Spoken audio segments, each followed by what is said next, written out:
Isang araw, biglang lumitaw ang isang lagusan patungong impyerno sa kalangitan.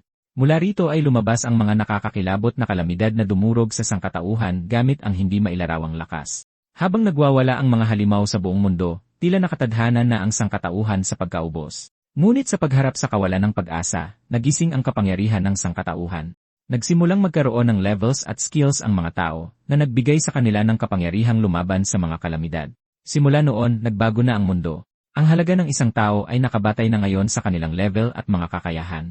Sa buong sangkatauhan, may 10 individual na nangibabaw sa lahat. Pinuri, ginagalang, at sinamba sila bilang pinakamalakas na mga bayani sa mundo. Nakilala sila bilang ang mga numbers. Ang mga bayaning nagligtas noon sa mundo ay naging pinakamalaking pag-asa na ngayon ng sangkatauhan. Isang araw, nag-anunsyo ang isang lalaking may Olandes na buhok na naghahanap ang mga numbers ng mga taong karapat-dapat lumaban kasama nila. Ipinakita ang anunsyong ito sa isang higanteng screen sa gitna ng syudad.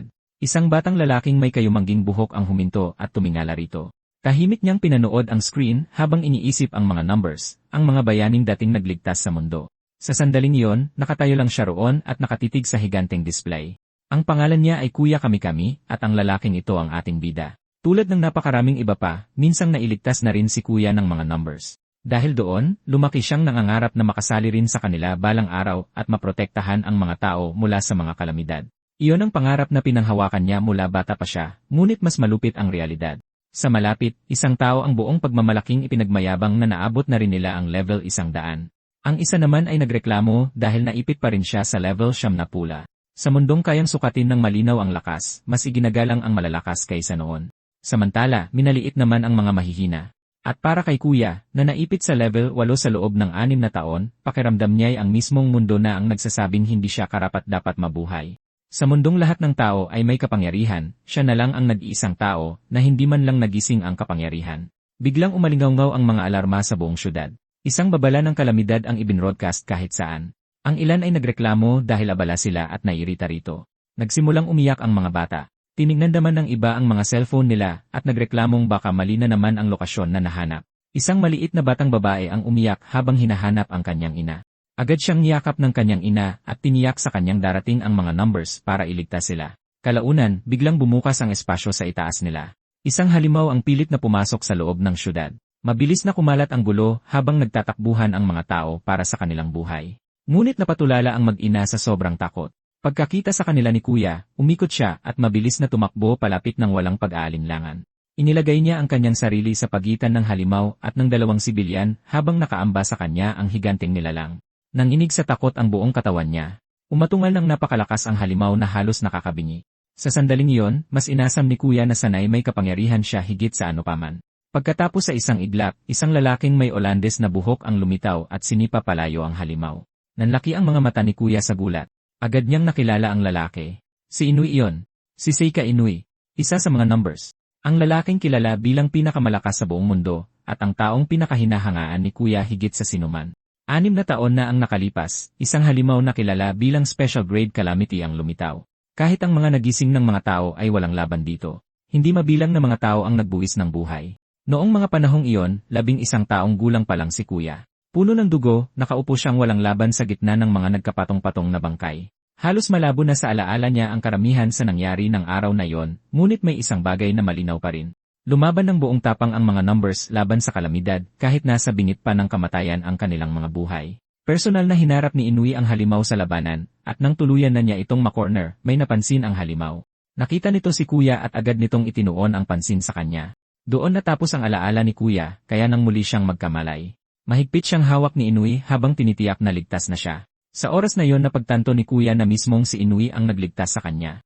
Isang sigaw ang biglang nagpabalik kay Kuya sa realidad. Isang grupo ng mga tao ang masayang nagtipon sa paligid ni Inui matapos siyang makilala bilang isa sa mga numbers. Nakatulala lang na nakatayo roon si Kuya hanggang sa itulak siya palayo ng isa sa mga fangirls. Saka lang niya napagtanto kung gaano talaga kasikat si Inui. Marami pa rin siyang gustong sabihin sa kanya, at baka hindi na maulit pa ang mga pagkakataong tulad nito. Sa pag-ipon ng lakas ng loob, mahigpit na hinawakan ni Kuya ang notebook niyang may tatak na mga dapat gawin para maging isa sa mga numbers. Pagkatapos ay tinawag niya si Inui. Humarap si Inui. Kinakabahang nagtanong si Kuya kung natatandaan ba nito ang batang iniligtas niya 6 na taon na ang nakalilipas. Inamin niya na simula ng araw na yon, gusto na rin niyang maging kasing lakas nito. Ipinaliwanag niya na ginawa niya ang lahat sa mga nagdaang taon, ngunit kahit anong gawin niya, hindi tumaas ang level at mga skills niya sa paraang gusto niya. Desperadong tinanong ni Kuya kung ano ang kailangan niyang gawin para maging isa sa mga numbers. Nanatiling tahimik si Inoue. Bigla na lang, isang fan ang sumigaw kay Kuya na umalis na siya at itinulak siya sa lupa. Dumaing sa sakit si Kuya habang dahan-dahang umuupo. At may isang batang babae na biglang sumigaw ng Kuya. Agad siyang nakilala ni Kuya. Siya ang maliit na batang babae kanina. Nakahinga ng maluwag dahil ligtas siya, tumingin siya sa bata. Ngunit nilagpasan lamang siya nito para pasalamatan si Inoue na nagligtas sa kanya. Tahimik na ibinaba ni Kuya ang kanyang mga mata. Saka siya dahan-dahang tumayo at umalis dahil kailangan pa niyang pumasok sa paaralan. Isang live na balita ang ibinobroadcast mula sa Shibuya. Ipinaliwanag ng reporter na kahit nagkaroon ng babala ng kalamidad sa isa sa mga pinakaabalang oras ng araw, mabilis namang rumesponde ang kalapit na subjugation team. Buong pagmamalaki niyang inanunsyo na matagumpay na natalo ni Sika Inoue ng mga numbers ang halimaw. Habang pinupuri ang mabilis na pagkilos niya, idineklara niyang naprotektahan muli ang kapayapaan sa Shibuya. Sinabi ni Inoue na ang misyon ng mga numbers ay tiyaking hindi na mauulit pa ang trahedya mula 6 na taon na ang nakaraan. Idineklara niya na magpapatuloy silang lumaban kahit buhay pa nila ang kapalit para panindigan ang tungkuling iyon. Tinanong ng reporter kung tinutukoy ba niya ang insidente ng Special Grade Calamity, ang sakunang nagdulot ng pinakamaraming namatay sa kasaysayan. Kinumpirma yon ni Inoue. Sinabi niya na malaking sakripisyo ang inialay nila sa labanang iyon at marami sa mga kasamahan nilang numbers ang namatay. Tahimik na pinanood ni Kuya ang balita mula sa higanteng screen. Buong pananabik na binanggit ng reporter na si Inoue ang lalaking tumalo sa kalamidad at naging isang buhay na alamat. Nagliyab sa hiyawan ang mga tao sa paligid niya. Mukhang may gustong sabihin si Inoue na para bang tatanggi siya. Ngunit nang makita niya ang mga ngiti at paghanga sa mga mukha ng kanyang mga fans, ngumiti na lang din siya pabalik at kumaway sa mga tao. Samantala, nagpatuloy naman si Kuya sa paglalakad papunta sa paaralan. At bigla na lang may humablot sa kanya mula sa likuran. Inakbayan ng isang lalaking may Olandes na buhok si Kuya habang tinatawag siyang Hachiko. Sa pagkagulat, agad na nakilala ni Kuya kung sino ito. Si Tanba yon. Kabadong nautal si Kuya nang banggitin ang pangalan ni Tanba. Walang ano-ano'y sinipa ng malakas ng isa sa mga kaibigan ni Tanba si Kuya sa sikmura. Sumigaw ang lalaki na ang isang lampa na tulad ni Kuya ay walang karapatang kausapin ng kaswal ang isang tulad ni Tanba. Tiningnan siya mula sa itaas ng 3 buli na may mga nakakainsultong ngiti. Mayabang na ipinaliwanag ng isa sa mga alipors ni Tanba na itinuturing na siyang kandidato para sa susunod na henerasyon ng The Numbers, isang tunay na sikat. Nangutya siya na ang isang kaawa-awang level 8 na talunan na tulad ni Hachiko ay hindi dapat nakikipag-usap sa kanya na parang magkapantay sila. Kaswal na sinabi ni Tanba na tumigil sila bago pa magkamali ng intindi ang mga tao sa sitwasyon. Napansin ang mga tingin ng mga nagdadaan, ipinaliwanag niya na magkaklase lang sila. Kasing edad ni Kuya si Ryoji Tanba. Ngunit hindi tulad niya, isang henyo si Tanba na laging bumabasag ng mga record. Nakapanlulumo ang napakalaking agwat sa pagitan nila. Kaswal na binanggit ni Tanba na nag-iisip sila ng iba na mag-bowling. Nahihiyang sumagot si Kuya na hindi siya pwedeng lumiban sa klase. Biglang humagalpak ng tawa ang grupo. Pinagtawanan nila siya dahil inakala niyang inimbita talaga siya. Sinabihan siya ng isa na nakakahiya siya. Lumapit si Tanba at kaswal na sinabihan si Kuya na pahiramin siya ng pera dahil medyo kinakapos siya ngayon. Ipinunto ni Kuya na hindi naman siya binabayaran ni Tanba, at saka, galing sa mayamang pamilya si Tanba. Bahagyang sumimangot si Tanba at sinabing hindi siya makaintindi. Saka siya biglang sumigaw na ang paggastos ng pera ni Kuya ang pinakamasayang bahagi. Sinuntok niya sa mukha si Kuya at ninakaw ang wallet niya. Pagkakita sa kaunting barya sa loob, napats si Tanba at tinawag siyang kuripot. Nang makuha ang pera, itinapon niya ang walang lamang wallet at sinabihan si Kuya na sanay ibinigay na niya yon simula pa lang. Tahimik silang isinumpa ni Kuya sa isip niya. Samantala, naglakad palayo ang grupo habang pinag-uusapan kung gaano kalaki ang posibleng kinikita ng The Numbers. Iginigiit ng isa na ang pag-abot sa tuktok ay nangangahulugan ng pagkakaroon ng impluensyang katumbas ng isang presidente. Inamin ni Tanba na gustong-gusto niyang maging isa sa The Numbers dahil malamang nasa kanila na ang lahat, pera, babae, at luho. Nang marinig iyon ni Kuya, nanlaki ang mga mata niya. Tahimik siyang bumulong na nagkakamali sila. Tumigil ang grupo at lumingon sa kanya. Saka biglang sumigaw si Kuya sa kanila na nagkakamali sila. Hinawakan niya sa balikat si Tanba at isinigaw na ang The Numbers ay hindi mga bastos na tao tulad nila, kaya wala silang karapatang insultuhin sila. Idineklara ni Kuya na gaano man kagaling si Tanba, ang isang tulad niya ay hinding-hindi magiging isa sa The Numbers. Natural lang na ikinagalit ni Tanba ang mga salitang iyon. Pagharap sa mga kaibigan niya, inihayag ni Tanba na kanselado na ang pagbobowling. Sa halip, napagdesisyonan niyang turuan ng leksyon si Kuya. Sa loob ng isang inabandunang gusali, pinalibutan ng grupo si Kuya. Sinuntok siya ni Tanba at nagtanong kung sino ang nagbigay sa kanya ng karapatang sumagot, sa kanya inilabas ang kanyang level. Isang status window ang lumitaw sa paningin ni Koya. Ipinakita rito ang pangalang Ryoji Tanba, level 2,500. Skill, Pocket. Ipinaalala ni Tanba kay Koya na kaya niyang durugin agad ang isang lampa na tulad niya, at buong yabang niyang idineklara na ipapakita niya ang kanyang ultimate skill, ang Pocket. Gulat na nakatitig si Koya habang isang malaki, maitim, at mukhang isdang halimaw ang lumitaw sa likuran ni Tanba. Ipinaliwanag ni Tanba na kaya ng skill niya na mag-imbak ng kahit ano sa kanyang pocket, ang kinin nito, at ilabas kailanman niya gusto, kahit pa mga calamity. Binanggit niya ang sinabi kanina ni Kalya na hindi siya mapapabilang sa the numbers. Sa kanya tinanong kung makakapagyabang pa rin si Kuya matapos makita ang halimaw na ito. Agad na sumugod ang calamity kay Kuya. Pinagtawanan siya ng iba. Mapang-asar siyang sinabihan ni Tanba na tumakbo, dahil kung hindi, makakain siya ng buhay. Nadapa si Kuya at bumagsak ang mukha sa sahig. Mabangis na umungol ang calamity bago direktang kagatin ang kanyang binti. Taglay ang nakapangingilabot na lakas, inihampas siya nito sa lupa. Isang malakas na pagsabog ng alikabok at lilang enerhiya ang kumawala. Kabadong napabulong ng hupsi ang isa sa mga lalaki. Kumalat ang dugo sa sahig. Takot na napatingin si Kuya sa naputol niyang binti, saka siya sumigaw sa sobrang sakit. Nataranta ang isa sa mga bully at nagtanong kung talagang mamamatay na si Kuya. Kalmadong sumagot si Tanba na kung ang thorium na nakita natin sa aking CR, o kung tatawag sila ng ambulansya ngayon, may isa pang may healing skill na pwede pa siyang iligtas. Iminungkahi niyang magkunwari na lang sila na nakakita sila ng isang mahinang sibilyan na inaatake ng isang calamity. Tutal, ang pagliligtas kay Koya ay malamang na lalo pang magpapabango ng pangalan niya. Habang nakatayo sa dugo ang katawan ni Koya, mapang-asar na nagtanong si Tainba kung gusto nitong maligtas. Saka siya nag-alok ng isang kasunduan. Sinabi niyang ililigtas niya si Koya. Tanging kung papayag si Koya na maging aso niya habang buhay. Walang nagawa si Koya kundi ang nakahiga roon ng walang laban habang patuloy siyang tinatawag ni Tanba na walang silbi. Namuo ang mga luha sa mga mata ni Koya habang iniisip kung bakit nangyayari ito sa kanya. Saka may hindi sinasadyang naapakan si Tanba. Iyon ang notebook ni Kuya. Pinulot niya ito at ipinakita sa iba. Pagkabasa rito, nakita niya ang isang sulat na nagsasabing, gumawa ng 300 push-up at sit-up araw-araw. Tumawa si Tanba at tinawag si Kawiya na desperadong nagpipilit. Pinagtawanan ng iba kung paano nagpakahirap si Kawaya kahit na ni minsan ay hindi tumaas ang kanyang level. Nangutya si Tanba na nakakainis talaga siguro ang maging walang silbi. Sa kanya sinabihan si Kawaya na tanggapin na lang ang katotohanan. Idineklara ni Tanba na ang isang walang skill o level ay hindi magiging isa sa the numbers, at muli, tinawag niyang walang silbi si Koya. Bumuhos ang mga luha sa mukha ni Koya. Hindi niya maintindihan kung bakit nangyayari ito sa kanya, kung bakit ang mga taong tulad ni Tanba ay pinagpala ng kapangyarihan. Habang siya ay wala talaga kahit ano, dahan-dahang nanlamig ang katawan niya. Napaisip siya kung dito na ba talaga siya mamamatay. At sa pagharap sa napakalungkot na katapusan, tahimik na inisip ni Koya kung ano nga ba ang naging saysay ng buhay niya. Bigla na lang, isang napakalaking bulto na gawa sa nagliliyab na pulang apoy ang lumitaw sa likuran ng grupo. Idineklara nito na ang lahat ng ito ay kahangalan. Blangkong nakatitig si Kuya rito. Malabo ang kanyang paningin. Saka may napansin siyang kakaiba. Ang mundo sa paligid niya ay ganap na huminto sa paggalaw. Sandaling naisip ni Kuya kung patay na ba siya. Mukhang diring-diri ang boses. Hindi ito makapaniwala na may isang tao na mamamatay dahil sa isang napakawalang kwentang bagay. Mahinang nagtanong si Kuya, sinong nandyan?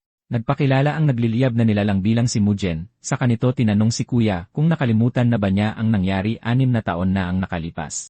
Gulat na nanlaki ang mga mata ni Kuya dahil ang halimaw na ito ay ang mismong special grade calamity na sinasabing tinalo ni Inui noon. Pinagtawanan ni Mujen ang ideyang iyon. Itinama nito si Kuya at ibinunyag ang katotohanan. Hindi kailanman ito natalo.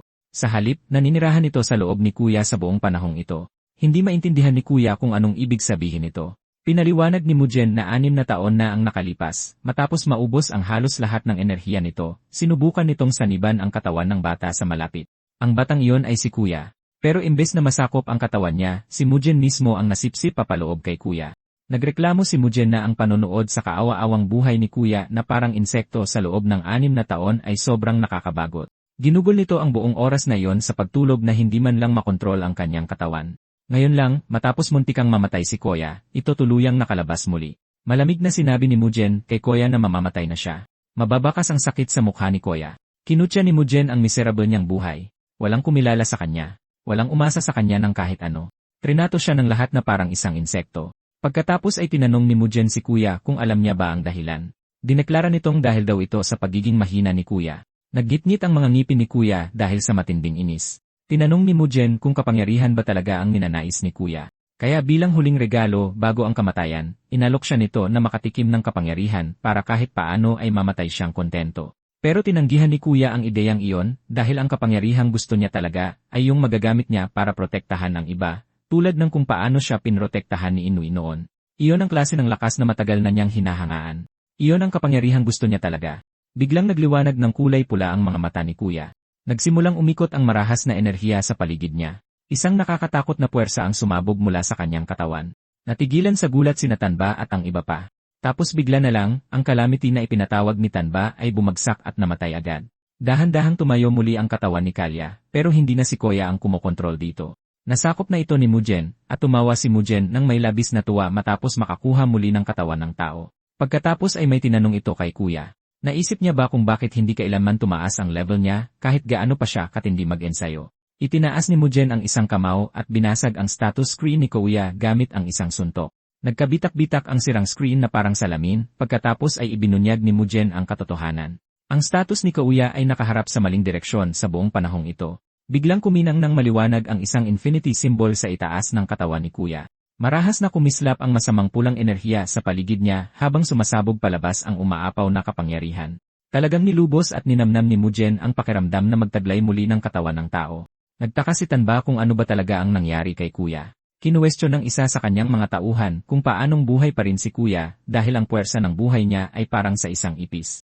Kaswal na nagkomento si Mugen na gaya ng inaasahan niya, mahihina sila. Habang pinapatunog ang mga daliri niyang parang matatalim na kuko, inactivate niya ang kanyang skill.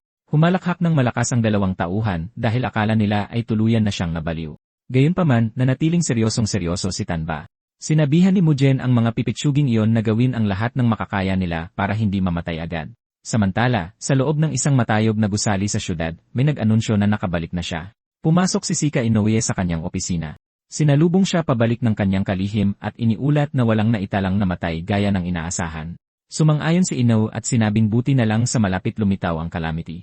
Napaisip siya kung gaano ka-unpredictable ang mga banta ng calamity at binigyang diin na palagi silang kailangang manatiling alerto. Tapos biglang pumasok sa isip niya si Kuya. Tinanong siya ng kanyang kalihim kung may problema ba. Ibinahagi ni Inoue na may isang bata na kumausap sa kanya kanina, at kalaunan ay napagtanto niyang iyon din ang batang iniligtas niya noong insidente ng calamity 6 na taon na ang nakalipas. Inamin niya na may nagawa siyang isang terribleng bagay. Pinagsisihan niya na hindi niya agad nakilala si Koya. Biglang napuno ng napakatinding pressure ang silid. Agad tinanong ni Inoue kung ano ang presensyang iyon. Pagkatapos ay tumingin siya sa labas ng bintana. Nararamdaman niya na ang kapangyarihan sa labas ay kapantay ng sa kanila o baka mas malakas pa. Hindi makapaniwala, napaisip siya kung isa ba itong kapangyarihan na pang-calamity class. Bumalik sa inabando ng gusali, ang isa sa mga kaibigan ni Tamba ay lalong naiinis kay Koya. Lubos siyang na-offend matapos tawaging pipitsugin. Agad na sumugod ang lalaki papunta sa kanya. Sumumpa siya na siya mismo ang papatay kay Koya. Pero ang nagliliyab na enerhiyang naipon sa kamay niya ay biglang naglaho bago pa man ito madaiti si Koya. Pagkatapos ay binaluktot ni Koya ang braso ng lalaki ng napakarahas kaya agad na nadurog ang mga buto nito. Nang bumagsak ang lalaki sa sahig, ang katawan niya ay nakakasukang nakapilipit na parabang piniga na parang tuwalya. Wala sa sarili sa matinding tuwa, idineklara ni Mugen na ang pakiramdam ng pagdurog ng mga buto ay talagang hindi mapigilan. Idinagdag niya na 6 na taon na ang nakalipas mula nang huli niya itong naranasan. Tumulo ang pawis sa mukha ni Tamba habang nagtatanong sa sarili kung si Koya pa ba talaga ang taong nakatayo sa harap niya. Samantala, nanatiling mayabang ang isa pang tauhan.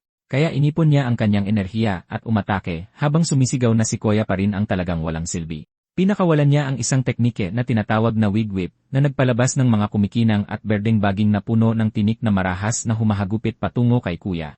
Mahigpit na pumulupot ang mga baging sa katawan ni Kuya.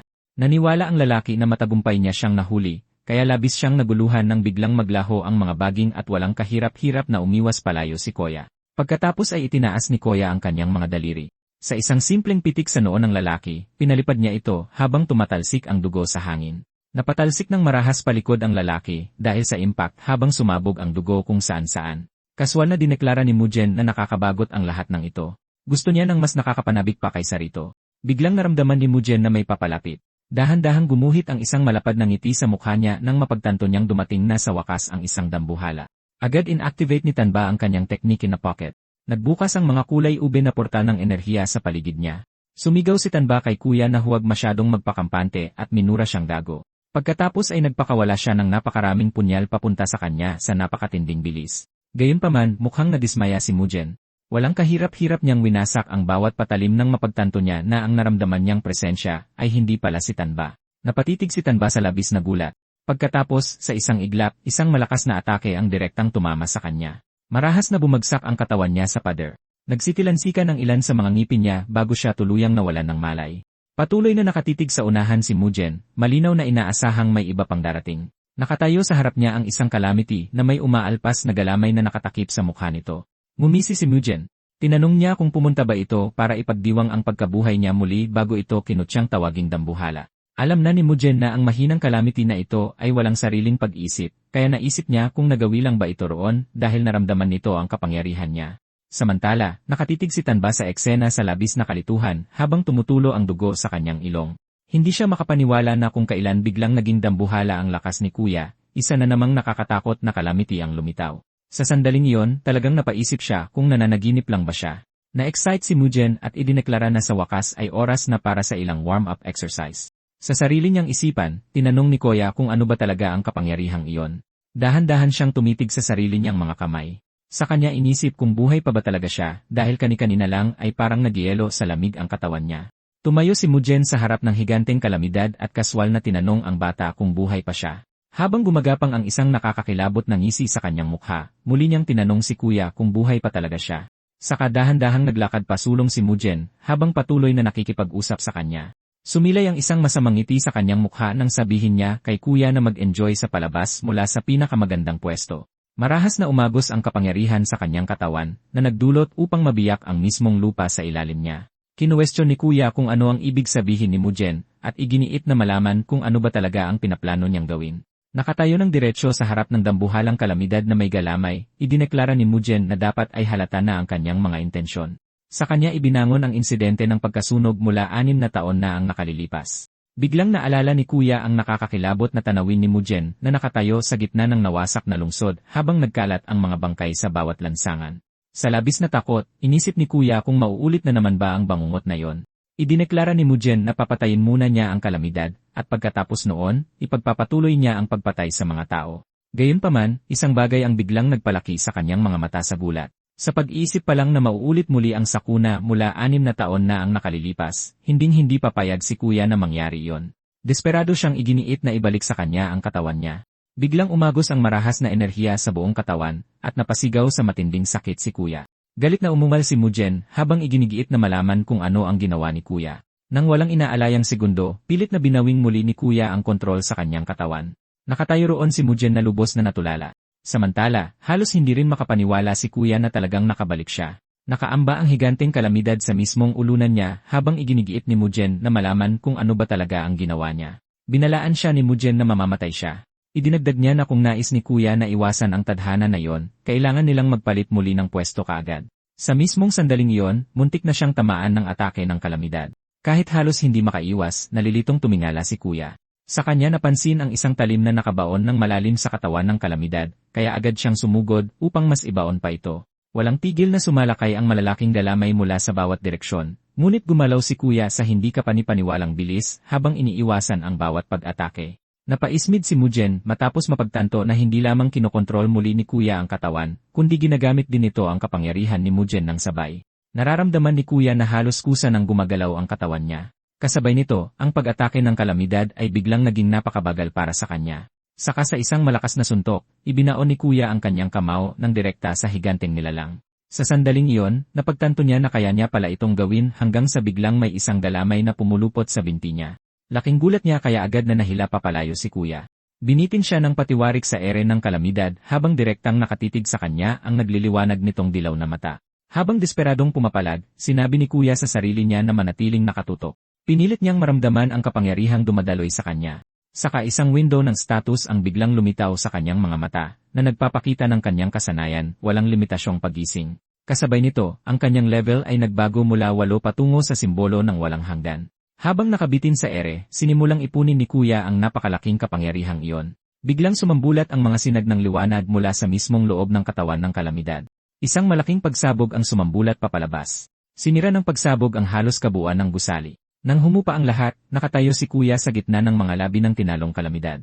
Sa malapit, dumaing sa sakit si Tanba habang nakahandusay sa mga bunton ng wasak na labi. Hindi makapaniwala si kuya na halos mawasak ang buong gusali. Samantala, inisip ni Mujen kung ano ba talaga ang mali sa kanya. Ang sandaling iyon ang nagmarka ng tunay na pagkikita ni na kuya at Mujen, at ang pagtatagpong iyon ang kalaunang mag-imbita ng hindi mabilang na labanan sa kanyang buhay. Nang mga panahong iyon, gayunpaman, wala pang ideya si kuya tungkol sa alinman sa mga iyon. Sa ibang lugar, isang binata ang kalmadong nakaupo sa ibabaw ng ulo ng isang higanteng pinaslang na halimaw habang tahimik na bumubulong na napakaboring ng lahat. Iniulat ng balita sa umaga na isang kalamidad ang lumitaw sa loob ng isang inabandonang gusali sa lungsod noong nakaraang araw. Ipinaliwanag sa broadcast na kasalukuyang iniimbestigahan ng Metropolitan Police at ng Calamity Countermeasures Headquarters ang insidente. Inihayag din na ang mga numbers mismo ay lalahok sa investigasyon. Samantala, malalaking pulutong ng mga tao ang nagtipon malapit sa pinangyarihan sa pag-asang masilayan ang mga numbers. Habang pinapanood ang balita sa loob ng kanyang kwarto, bumulong si kuya na nauwi ang mga bagay-bagay sa isang napakalaking gulo. Naalala niya ang lahat ng nangyari noong nakaraang araw. Siya ang naging dahilan upang sumabog ang kalamidad at halos sirain ang buong gusali sa proseso. Dahan-dahang sinuri ni kuya ang kanyang kamay. Sa kanya sinuri ang kanyang window ng status. Ang level niya ay bumalik sa level 8, ngunit hindi na niya pakiramdam na sa kanya pa ng buo ang sarili niyang katawan. Pakiramdam niya ay tila walang tigil na umaapaw ang napakalaking kapangyarihan sa loob niya. Biglang napansin ni kuya ang kanyang refleksyon sa salamin at naniga sa pagkabigla. Mayroon na ngayong mga pulang highlight na nakahalo sa kanyang buhok.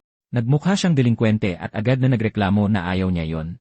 Sa sandaling iyon, napagtanto niyang totoo talaga ang lahat ng nangyari kahapon. Saka dumapo ang kanyang mga mata sa malaking peklat sa kanyang binti, dahilan para biglang mamutla ang kanyang mukha.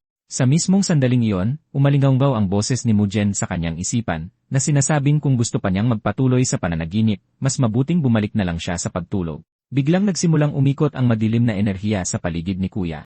Sa pagkalito, tumingin siya sa paligid at nagtanong kung nasaan ba talaga siya.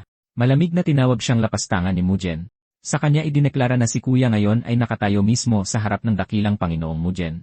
Sinabi ni Mujen na hindi kapani-paniwalang makialam ang isang hamak na tao sa kanya at sinabing dapat itong ituring na karangalan ni kuya. Direktang pinandilatan siya ni kuya. Pagkatapos ng lahat, ito ang special grade na kalamidad na si Mujen, ang mismong halimaw na naglubog sa mundo sa matinding takot 6 na taon na ang nakalilipas. Pinagalitan siya ni kuya dahil ginagawa niya ang kahit anong gusto niya sa loob ng isang katawang tao. Dahil dapat ay isang kalamidad si Mujen, iginiit ni kuya na malaman kung bakit niya ginagawa ang ganitong bagay sa simula pa lang.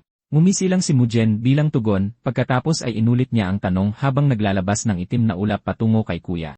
Biglang naglitawan ang mga alaala ng mga taong sumisigaw at desperadong tumataka sa gitna ng kaguluhan. Sa gitna ng mga gumuguhong guho at pagkawasak, matayog na nakatayo si Mujen na parang mismong bangungot.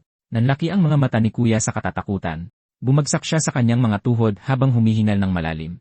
Habang direktang bumubuhos ang mga iniisip ni Mujen sa kanyang isipan, napagtanto ni kuya ang isang nakakakilabot na bagay. Tanging pagkawasak, pagpatay, at ang walang katapusang pagnanais na ubusin ang lahat-lahat ang nauunawaan ni Mujen. Kahit na ganoon, idineklara ni kuya na hinding-hindi niya papayagan si Mujen na gawin ang anumang gusto niya.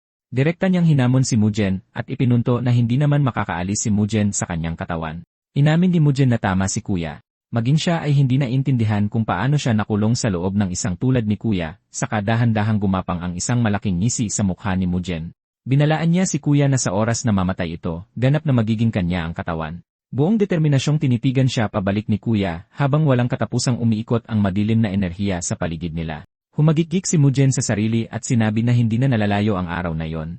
Agad na iginiit ni kuya na malaman kung ano ang ibig niyang sabihin doon. Tinanong ni Mujen kung bakit naisip ni kuya na lumitaw ang higanteng kalamidad mula kahapon.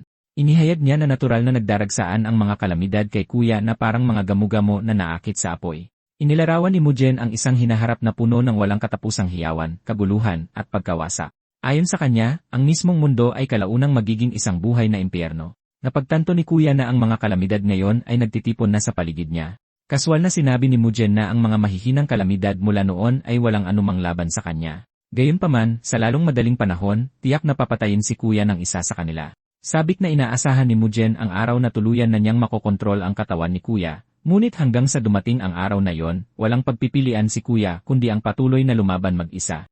Kalaunan, isang tren ang humarurot sa loob ng isang madilim na lagusan. Tahimik na umupo si kuya sa loob ng tren habang iniisip kung paano siya patuloy na lalaban. Alam niyang hindi siya pwedeng umasa sa kapangyarihan ng isang kalamidad habang buhay. Gayunpaman, naintindihan din niya na hindi na ito isang problema na kaya niyang solusyonan ng mag-isa. Hindi na lang ito basta personal na problema niya.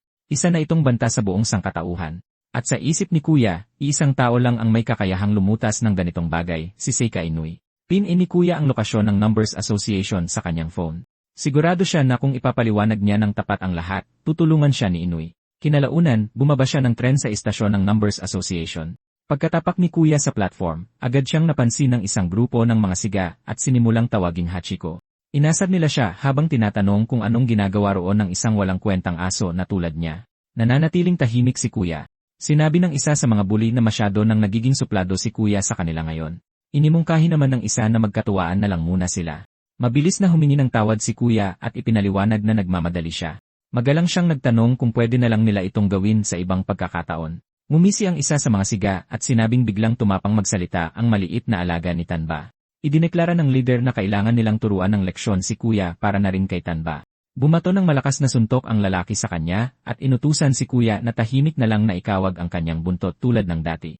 Kusang napaghanda si Kuya sa atake. Pero nang maramdaman niyang walang tumama sa kanya, dahan-dahan niyang iminulat ang kanyang mga mata sa pagkalito. Biglang sumigaw sa sakit ang lalaki habang hawak-hawak ang braso niya.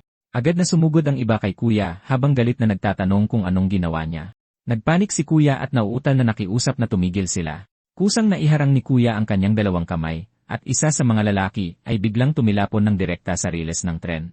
Nagmamadaling humingi ng tawad si Kuya habang tinatanong kung ayos lang ba siya, pero bigla na lang may lumitaw na kalamidad sa tabi ng lalaki sa riles. Mukha itong higanteng uod na punong-puno ng mga ngiping kasing talim ng labaha. Nanigas sa takot ang lalaki matapos ma-realize na may lumitaw na kalamidad. Samantala, agad na na-realize ni Kuya na nagsasabi ng totoo si Mujen. Talagang nagtitipon-tipon ang mga kalamidad sa paligid niya. Sumugod ang halimaw papunta sa lalaki, kaya napilitan si Kuya na tumalon para iligtas siya. Tumama ang dambuhalang katawan ng kalamidad at pareho silang tumilapon pabalik sa platform. Di makapaniwalang tinitigan ni Kuya ang sarili niya dahil sa ginawa niya. Inisip niya kung talaga bang siya ang gumalaw kanina. Nakakatakot na nakatayo ang kalamidad sa itaas nila. Desperadong inisip ni Kuya kung anong dapat niyang gawin ngayon. Sa totoo lang, nagdududa siya kung kaya ba talaga niyang kalabanin ang ganoong klaseng halimaw. Sa hindi kalayuan, isang babae ang biglang napasigaw sa takot. Mas marami pang mga kalamidad ang nagsisililitawan sa buong istasyon. Sa pagkakataong iyon, umalinggaw sa isip ni Kuya ang mga salita ni Mujen, at agad niyang sinisi ang sarili niya sa lahat ng ito. Sa imahinasyon niya, nakita niya ang mga tao na nilalamon ng mga kalamidad sa paligid niya. Inisip niya kung ano pa ba ang dapat niyang gawin. Buong buhay niya, gusto niyang magligtas ng mga tao, pero palaging kabaligtaran ang nagiging realidad. Saka biglang napuno ng determinasyon ang mga mata niya. Hindi na mahalaga kung galing sa isang kalamidad ang kapangyarihan. Walang karapatang maging maarte ang isang walang kwentang Hachiko na tulad niya. Kahit pa ito ay kapangyarihang bigay ng langit o kapangyarihang ninakaw mula sa isang kalamidad. Pinili ni Kuya na gamitin ito. Bumitaw siya ng malakas na sigaw habang pinapagana niya ang kapangyarihang iyon. Isang status window ang lumitaw sa harapan niya, ipinapakita ang kanyang skill, ang Infinite Awakening. Hindi na numero ang nakalagay sa level niya at sa halip ay nagpakita ng infinity symbol. Ito na ngayon ang kapangyarihan niya. Sumugod si Kuya, at nagpakawala ng isang napakalakas na suntok sa kalamidad na akmang lalamon sa takot na babae. Tinitigan siya ng babae sa matinding pagkagulat. Nakapagdesisyon na si Kuya. Kung may balak si Mujen na sakupin ang kanyang katawan, gagamitin na lang din niya ang kapangyarihan ni Mujen para sa sarili niya. Sunod-sunod niyang pinagsusuntok ang mga kalamidad ng walang tigil. Di makapaniwalang nanood ang mga tao habang nadudurog sa ere ang mga katawan ng halimaw. Samantala, napansin ni Mujen na matagumpay na nailabas muli ni Kuya ang kanyang kapangyarihan. Kalaunan, unti-unting kumalma ang nag-umapaw na enerhiya. Umiiyak na nagpasalamat ang babae kay Kuya sa pagligtas niya sa lahat. Ilang sandali pa, dumami ang mga survivor na lumapit sa kanya, pinupuri ang kanyang lakas habang paulit-ulit na nagpapasalamat sa kanya. May isang sumigaw na mukhang kabilang na rin si Kuya sa mga number. Samantala, nanatiling nakatunganga sa sahig ang dalawang siga na sobra pa ring nagulat. Ngunit si Kuya mismo ay nanatiling malalim ang iniisip.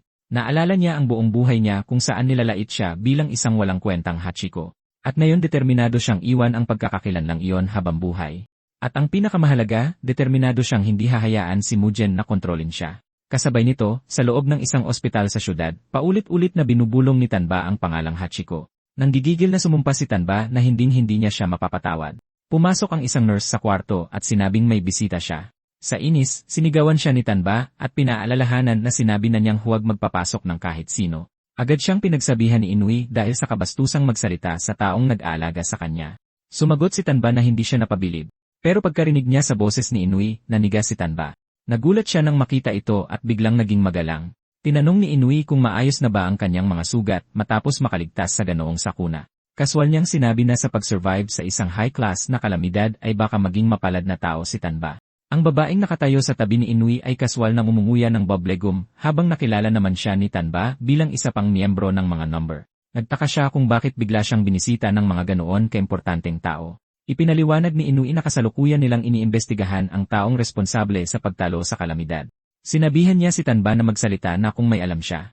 Nanigas si Tanba pagkarinig niya sa salitang natalo. Pinaalala agad nito sa kanya kung paano lumaban si Kuya noon at sobrang kinagalit niya ito. Sinigawan sila ni Tanba na tigilan na ang panloloko sa kanya. Iginigiit niyang siya ang pumatay sa kalamidad, tapos ay desperadong hiningi kay Inui na payagan siyang makasali sa mga number. Pero sa kaibuturan ng kanyang puso, ayaw niyang aminin na iniligtas talaga siya ni Kuya. Sa halip, pinapaniwala niya ang sarili niya na siya ang mas nakatataas. Medyo umilaw ang mga mata ng babae habang kaswal na pumuputok ang kanyang boblegum. Agad itong napansin ni Inui. Matapos ang saglit na katahimikan, simpleng sumagot si Inui na naintindihan niya. Saka ngumiti ng marahan at sinabihan si Tanba na mag-focus muna sa pagpapagaling. Tumalikod siya para umalis pero agad na umupo si Tanba at sinigawang maghintay sila. Desperadong nagmakaawa siyang huwag silang umalis at muling nakiusap na tanggapin sa mga number. Samantala, naglakad si Inui at ang babae sa hallway habang pinag-uusapan na isa palang malaking sablay si Tanba. Sinabi niya na masyadong nagpipilit si Tanba na magmakaangas samantalang madali lang naman niya itong madudurog. Sinabihan siya ni Inui na huwag sabihin yon dahil itinuturing na racing star si Tanba. Nagulat ang babae matapos marinig iyon at nagkomento na siguradong malapit na ngang matapos ang mundo. Sa kanya binanggit ang isa pang survivor. Umaasa siyang masuswertehin ang teammate nila roon. Tinanong ng babae kung sino ang ipinadala para sunduin ang isa pang nakaligtas. Sumagot siya na ito ang mabilis na umaangat na number 13. Mukha siyang nagulat at tinanong pa kung magandang ideya ba talaga yon. Ipinaliwanag ni Inaw na kung may special grade ability talaga ang kalaban, kailangan nila ng ranker na kasing level niya para harapin ito. Kung hindi, siguradong madadaig ng tuluyan ang nakaligtas. Pinag-uusapan nila ang isang henyo na nakatadhanang maging pinakamalakas. Ito ay si Kei Kusanagi. Nakatayo ang naglalakihang skyscraper sa pinakasentro ng syudad. Namangha ng sobra si Kuya nang makita niya ito. Ito ang Numbers Association. Dito kinakalap ang impormasyon tungkol sa mga calamities sa buong Japan, habang palaging bumibisita sa gusali ang mga rankers mula sa bawat rehiyon. Ang mga ranker ay mga mandirigmang nabubuhay sa pamamagitan ng pagpuksa sa mga calamities.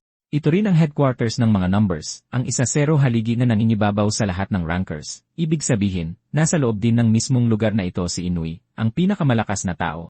Kailangan ni Kuya ng paraan para harapin ang mga paparating na calamities, pero wala pa rin siyang panlaban kay Mugen, ang calamity na nakatira sa loob niya. Kung sakali mang tuluyang sakupin ni Mugen ang katawan niya, kailangan ni Kuya ng taong kayang patayin silang dalawa ni Mugen, at naniniwala siyang si Inaw lang ang makakagawa nito. Bitbit ang determinasyong iyon, humakbang si Kuya papasok sa gusali. Sinalubong siya ng isang grupo ng mga receptionist na magkakamukha at magalang na nagtanong kung paano nila siya matutulungan. Dahil sa gulat, napaisip si Kuya kung isa ba itong uri ng special ability o kung mga clone ba talaga sila.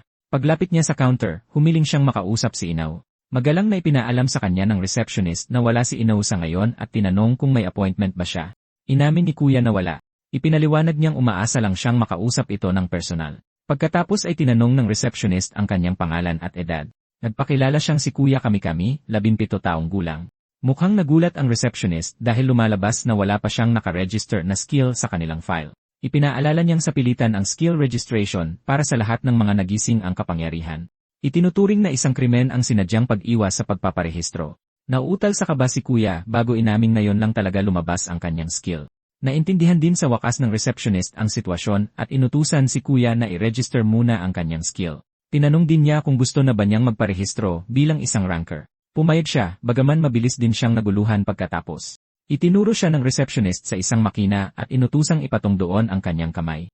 Susuriin ng makina ang kanyang skill at kapag natapos iyon, makukumpleto na ang proseso ng kanyang pagpaparehistro. Agad na gustong umatras ni Kuya, pero nag-alok ang receptionist na ipaliwanag kung ano ba talaga ang ibig sabihin ng pagiging ranker. Sa loob ng isip niya, bumulong si Mugen na hindi hamak na nakakabagot ang lugar na ito. Inihambing niya sa mga butil ng bigas ang mga taong nakapaligid sa kanila. Sa sandaling iyon, may pumasok sa gusali. Ito ay si Ki. Isang napakalakas na aura ang nakabalot sa kanya. Agad na napansin ni Mugen ang presensya niya. Samantala, patuloy na nagpaliwanag ang receptionist na ang mga rehistradong ranker ay nakakatanggap ng ranggo na nagbabago depende sa mga natalo nilang calamities at sa mga natapos nilang misyon para sa asosasyon. Idinagdag niyang ang top 10 rankers ay kilala bilang mga numbers, mga taong may taglay na matinding karangalan at napakalaking yaman. Hinikayat niya si Kuya na magsipag at balang araw ay maging isa sa kanila. Pagkatapos ay nagsimula siyang magpaliwanag ng ilang mahahalagang patakaran. Una, ang mga personal na away ng mga ranker na gumagamit ng skills ay mahigpit na ipinagbabawal at magreresulta sa matinding parusa. Lubos na nalula si Kuya sa mga nangyayari. Pumunta lang siya roon para humingi ng tulong tungkol kay Mugen. Pero sa hindi inaasahang pagkakataon, bigla na rin siyang naging isang ranker. Mabilis siyang natauhan at ipinaalala sa sarili na hindi ito ang oras para maging masaya rito. Napaisip siya kung ayos lang ba talaga ito dahil baka mabunyag ng proseso ang pagkatao ni Mugen. Pagkatapos ay inihayag ng makina na tapos na ang pagpaparehistro. Binati siya ng receptionist sa kanyang opisyal na pagiging isang ranker. Tahimik na nakahinga ng maluwag si Kuya. Kasunod nito'y ipinakita sa kanya ng receptionist ang resulta ng pagsusuri sa kanyang skill at rank. May napansin itong kakaiba. Nakarehistro si Kuya bilang level 8 pero walang nakasulat na kahit anong skill sa kanyang profile. Palihim na nakahinga ng maluwag si Kuya. Dahil kung ipinakita ng makina ang salitang calamity o Mugen, siguradong magiging isang malaking sakuna ito. Ipinaalam sa kanya ng receptionist na kailangan pa nilang imbestigahan ng mas maigi ang isyong ito. Mabilis na sinabi ni Kuya na ayos lang ito. Biglang sumulpot si Kay sa likuran niya at tinanong kung siya ba si Kuya Kamikami.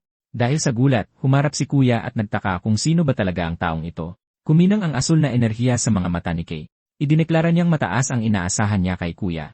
Sa sumunod na iglap, sumabog palabas ang isang napakalakas na asul na enerhiya. Tuloy-tuloy na humati sa lamesa ang atake habang napaurong naman sa gulat ang receptionist. Agad na iniwasan ni Kuya ang atake at lumitaw sa likuran ni Kay. Tila natuwa pa si Kay sa naging reaksyon niya. Samantala, inis na inis naman si Kuya. Hindi siya makapaniwalang pati ang mismong sahig ay nabiyak. Galit niyang tinanong kay Kay kung ano ang inaakala nitong ginagawa nito. Napaisip lang si Kay kung si Kuya na ba talaga ang hinahanap niya. Naniga sa kaba ang lahat. Mabilis na umakit ng atensyon ang gulo habang nagtataka ang mga tao kung magsisimula na ba ang laban ng mga ranker. Mabilis na lumapit ang isang grupo ng mga receptionist at binalaan silang mahigpit na ipinagbabawal ang duelo ng mga ranker. Inutusan nila ang dalawa na huwag mag-away sa loob ng asosasyon. Tiningnan sila ng masama ni Kay. Nagtago sa likod ng counter ang receptionist habang isinisigaw na mapaparusahan silang pareho kung ipagpapatuloy nila ito. Samantala, tahimik lang na pinagmasdan ng maigi ni Kuya si Kay. Dahan-dahang tumulo ang pawis sa pisngi niya. Napansin ni Kay na nagawang iwasan ni Kuya ang ataking iyon, kaya naman naghinala siyang baka malakas na talaga ito. Agad na nakilala ng ilang tao si rank 13, Kay. Gayunpaman, ang mga hindi nakakakilala sa kanya ay nagtanong kung sikat ba siya. Sumagot naman ang isa pa na si Kay ay isang ganap na weirdo. Inilarawan nila siya bilang isang uhaw sa laban na palaging naghahanap ng malalakas na makakalaban. Biglang nagbabala ang lalaki sa lahat na lumayo muna bago pa sila madamay sa gulo. Hinarap ni Kuya si Kay at matapang na tinanong kung ano ba talaga ang ginagawa niya. Ipinamukha niya kung gaano kadelikado ang mga ginawa nito. Natuwa pa lalo si Kay sa reaksyon niya, lalo na nang marinig niyang mas malakas raw si Kuya kaysa sa kanya. Napatungangan na lang si Kuya sa narinig niya. Kani-kanina lang, sa loob ng isang tahimik na bar, tinanong ni Kay si Inaw kung bakit niya siya pinapunta roon. Pagkatapos ay diretsahan niyang tinanong kung nagpa siya na ba si Inaw na labanan siya. Kalmadong sumagot si Inaw na hindi, at ipinaliwanag niyang may iba siyang gustong pag-usapan. Inalok niya si Kay ng maupuan. Pero simpleng sumagot si Kay na alis na siya. Kaya inalok naman siya ni Inaw ng mamahaling gatas. Agad na natigil sa pag-alis si Kay dahil dito. Humarap siya, bumalik sa counter, at inumpisahang inumin yon habang sinasabing aalis siya sa sandaling maubos niya ito. Doon lang tuluyang ipinaliwanag ni Inui na gusto niyang lapitan ni Kay ang isang bata. Ang batang ito ay walang iba kundi ang mismong tao na nakaharap at nakaligtas sa calamity kaninang umaga. Nagtanong si Kay kung bakit mahalaga yon. Ipinaliwanag ni Ino na naramdaman din ito ni Kay na ang kalamidad ay delikadong malapit na sa special grade level. Kaya naman, kung talagang naitaboy ang kalamidad na yon, malamang na mas malakas pa talaga ang batang ito kaysa kay Kay mismo. Lubos na nabigla si Kay doon. Gustong malaman ni Inaw kung pareho ba sila ng adhikain ng bata. Idinagdag pa niya na kung ayaw itong harapin ni Kay, siya na mismo ang personal na ayos sa issue. Agad na nagtanong si Kay kung balak ba ni Inaw na labanan ang bata. Kalmadong sumagot si Inaw na nakadepende yon sa sitwasyon. Napakunot ang noo ni Kay. Ininom niya ang natitirang gatas ng isang lagukan. Nang maubos niya ang baso, idineklara niyang siya ang lalaban kay Kay. Kalmadong sumagot si Inui na pagdating ng panahon, tatanggapin niya ang hamon ni Kay. Pagbalik sa kasalukuyan, tiningnan ni Kay ang status window ni Kuya. Sinabi niyang mukhang bugged ang stats ni Kuya. Halatang may mali sa mga ito. Naramdaman ni Kuya ang paghapdi ng balat niya dahil pa lang sa pressure. Kumpara rito, wala talagang sinabi si Tanba. Ang lakas na naramdaman ni Kuya mula kay Ki ay nasa ibang level talaga. Sinabi ni Kay na kung ayaw siyang lapitan ni Kuya, siya na lang mismo ang lalapit dito. Agad siyang nagpakawala ng panibagong atake, kaya muntik nang hindi makaiwas si Kuya. Sumigaw si Kuya na tumigil na siya dahil wala talaga siyang balak na labanan siya. Hinamon siya ni Kay na subukan siyang pigilan kung ganoon. Patuloy sa pag-ilag si Kuya habang desperadong nag-isip kung ano ang dapat niyang gawin. Isang bagay ang sigurado. Kung mawalan siya ng kontrol at matalo, lalabas si Mujen. At iyon ang kaisa-isang bagay na gusto niyang iwasang mangyari. Isang asul na enerhiya ang naipon sa palad ni Kay, pagkatapos ay inihagis niya ang atake, at inutusan si Kuya na bilisan at ilabas na ang tunay nitong lakas. Umumapaw ang nakakatakot na enerhiya sa braso niya. Pinipilit niyang ilabas ni Kuya ang tunay nitong lakas. Agad na napagtanto ni Kuya kung gaano nakalala ang sitwasyon. Naghanda siyang umiwas. Pero bigla niyang napansin ang isang bata na nakatayo mismo sa dadaanan ng atake. Nanlaki ang mga mata niya sa gulat. Masyadong natakot ang bata kaya hindi na ito makagalaw. Sinigawan ni Kuya si Kay na tumigil dahil may bata roon. Pero walang balak tumigil si Kay, kaya napilitan si Kuya na sanggain ang atake gamit ang kanyang mga braso. Nilamon ng isang malaking pagsabog ang buong paligid sa isang nakakabulag na liwanag. Nang mawala ang usok, kalmadong nakatayo si Kay sa gitna ng pagkawasak. Sinabi niyang kahit anong tingin ang gawin niya, siguradong hindi lang level 8 si Kuya. Samantala, mahigpit at protektibong hawak ni Kuya ang bata sa kanyang mga bisig. Galit na galit siya kay Kay at gusto niyang malaman kung ano ba talaga ang intensyon nito. Ang ganyang uri ng kapangyarihan ay dapat ginagamit para talunin ang mga kalamidad at protektahan ang mga tao. Agad na sumagot si Kay na hindi ganoon yon. Inamin niya na nakikipaglaban lang siya dahil masaya ito. Para sa kanya, walang pinagkaiba kung ang kalaban niya ay isang tao o kalamidad. Ang tanging mahalaga lang sa kanya ay subukan ang hangganan ng sarili niyang lakas. Sa labis na galit, sumigaw si Kuya na tigilan na niya ang paglalaro. Idineklara niyang ang sinumang aroganteng gumagamit ng kapangyarihan ay walang pinagkaiba sa isang kalamidad. Inasar ni Kay si Kuya na subukan siyang talunin kung iyon talaga ang pinaniniwalaan niya. Namuo ang isang asul na enerhiyang hugis bola sa mismong harapan ni Kay. Inaasahan niyang susugurin siya ni Kuya. Biglang naguluhan si Kuya nang mas malapit pala si Kay kaysa sa inaasahan para umatake. Muntik na siyang tamaan ng isang suntok. Napaisip si Kuya kung nag-teleport ba si Kay. Tapos napansin ni Kuya ang porma ni Kay. Napagtanto niyang susugod na naman si Kay. Biglang lumapit si Kay nang napakabilis kaya muntik nang hindi makaiwas si Kuya. Napagtanto niya na ang mismong katawan niya ay puwersahang hinihila palapit kay Kay. Pagkatapos ay nagpakawala si Kay ng isang malakas na sipa. Agad na napagtanto ni Mujen kung ano ang nangyayari at natuwa siya sa buong sitwasyon. Hinikayat ni Mujen si Kuya na bilisan at mamatay na para tuluyan na niyang makuha ang buong katawan. Sa pagiging desperado, ibinuhos ni Kuya ang lahat ng lakas niya sa kanyang kamao at gumanti ng atake. Kasabay nito, ikinuyom ni Kay ang kanyang kamao habang bumabalot dito ang asul na enerhiya. Tuluyang nawala sa poko si Kuya. Sa halip na mahila palapit kay Kay, biglang itinulak palayo ang katawan niya nang may matinding lakas, kaya malakas siyang bumangga sa pader. Itinaas ni Kay ang bola ng enerhiya sa kanyang palad bago tumalon sa ere. Tapos inihagis niya ito ng direkta kay Kuya.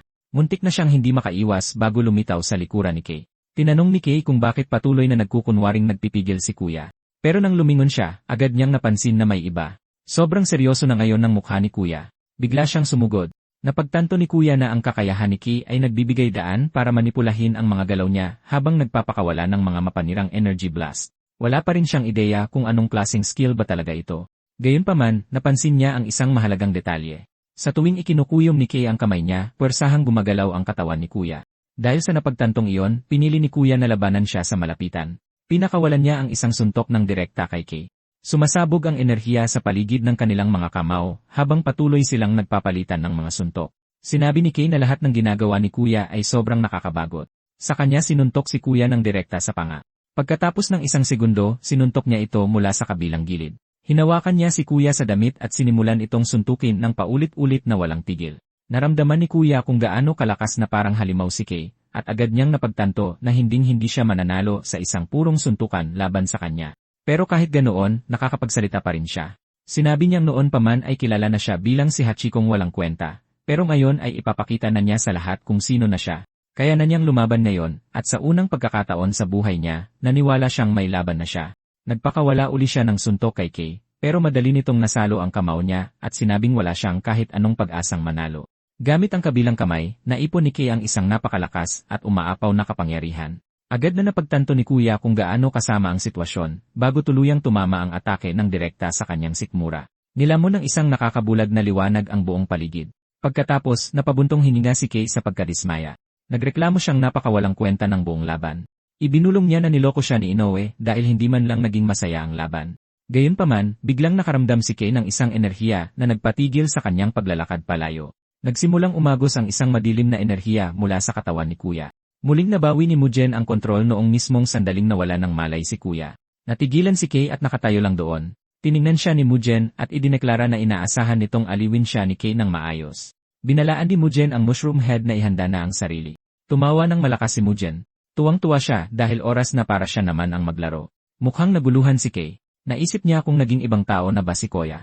Kahit na halos pareho ang hitsura, masabi ni Kei na ang nilalang sa harap niya ay hindi na kumikilos na parang tao. Para bang ibang-iba ng nilalang ang kumokontrol. Biglang umatake ng mabilis si Mujen. Nanlaki ang mga mata ni Yi sa gulat nang nahiwa ang kanyang katawan at tumalsik ang dugo sa hangin. Sa isang saglit, inakala niya talaga na pinatay na siya. Napasalampak siya sa isang tuhod habang hawak ang tagiliran habang dahan-dahang lumapit sa kanya si Mujen. Sinabi ni Mujen na ang ulo sana ni Kei ang asinta niya, pero muntik na itong hindi naiwasan ni Kei sa huling sandali.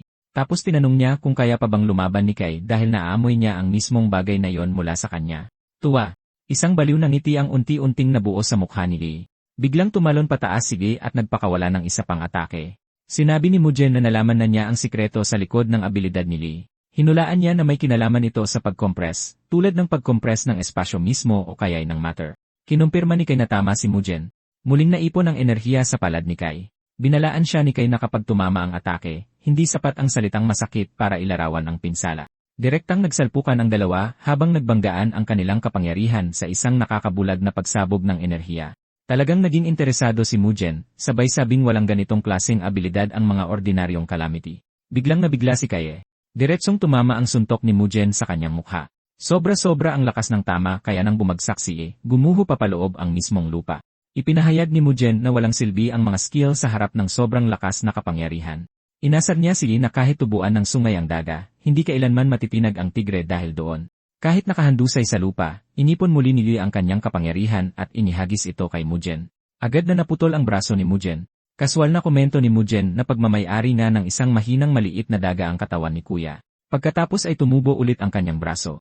Kaso, mukhang halimaw at hindi na pangtao ang bumalik na braso. Gulat na nakatitig si Kei. Nang makita niya ang ganong klase ng pag-regenerate, napaisip siya kung tao pa ba si Kuya. Biglang hinawakan ni Mujen sa damit si Kei, tapos direkta siyang inangat sa hangin. Sumabog ang matinding lakas ng walang awang ibinagsak ni Mujen si Kei sa lupa. Nakahiga si Kei sa mga guho at inaming malakas si Mujen. Tapos inactivate niya ang abilidad niya, Sanctuary, Absolute Territory. Pumuno sa buong paligid ang nakakabulag na alon ng enerhiya nang pakawalan niya ang Absolute Territory. Habang nakalutang sa nakakasilaw na liwanag, ibinuka ni Lee ang kanyang mga braso at sinabing naging masaya na rin sa wakas ang sitwasyong ito. Isang ngiti ang agad na sumilay sa mukha ni Mujen habang isinisigaw niya na mas lalo pa niyang ipupush ang mga bagay-bagay. Nakatitig ang dalawa sa isa't isa habang inaabangan ang susunod na atake. Nanonood ang mga tao sa matinding takot. Habang nagmamakaawa ang receptionist na itigil na nila ang labanan, biglang may isa pang taong lumitaw.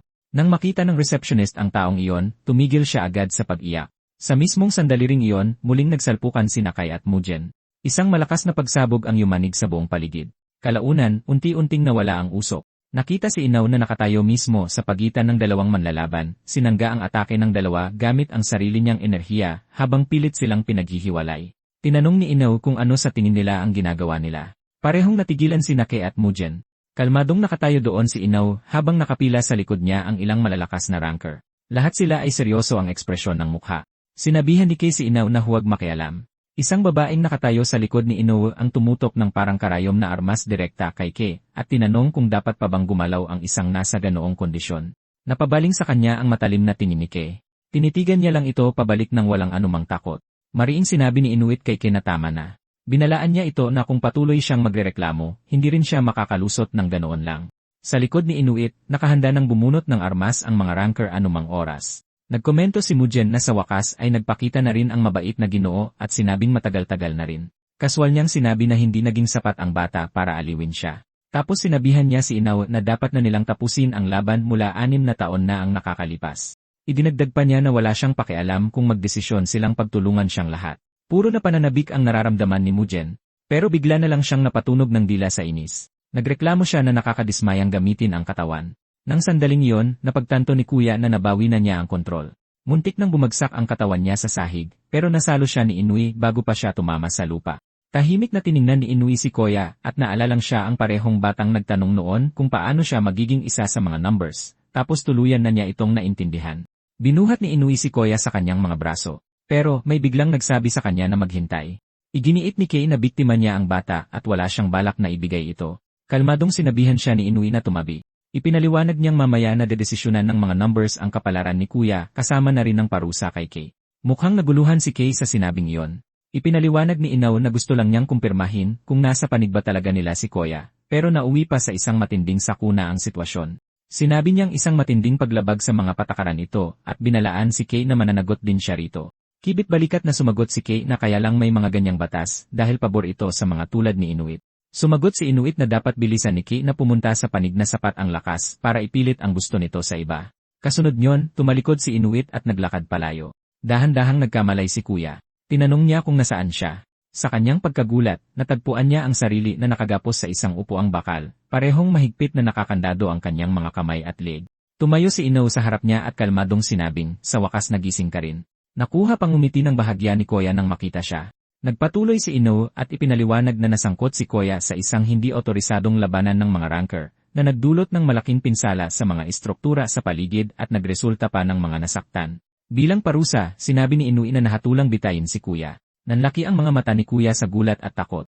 Sa headquarters ng Numbers Association, nakaupo si Kuya kami-kami nang nakagapos sa silya. Gulat na gulat siya. Isang wangis Grim Reaper ang lumitaw sa harap niya. Malamig na inihayag ni Inaw na mag-umpisa na ang pagbitay kay Kuya at inutusan si Kurusu na isagawa ang parusa.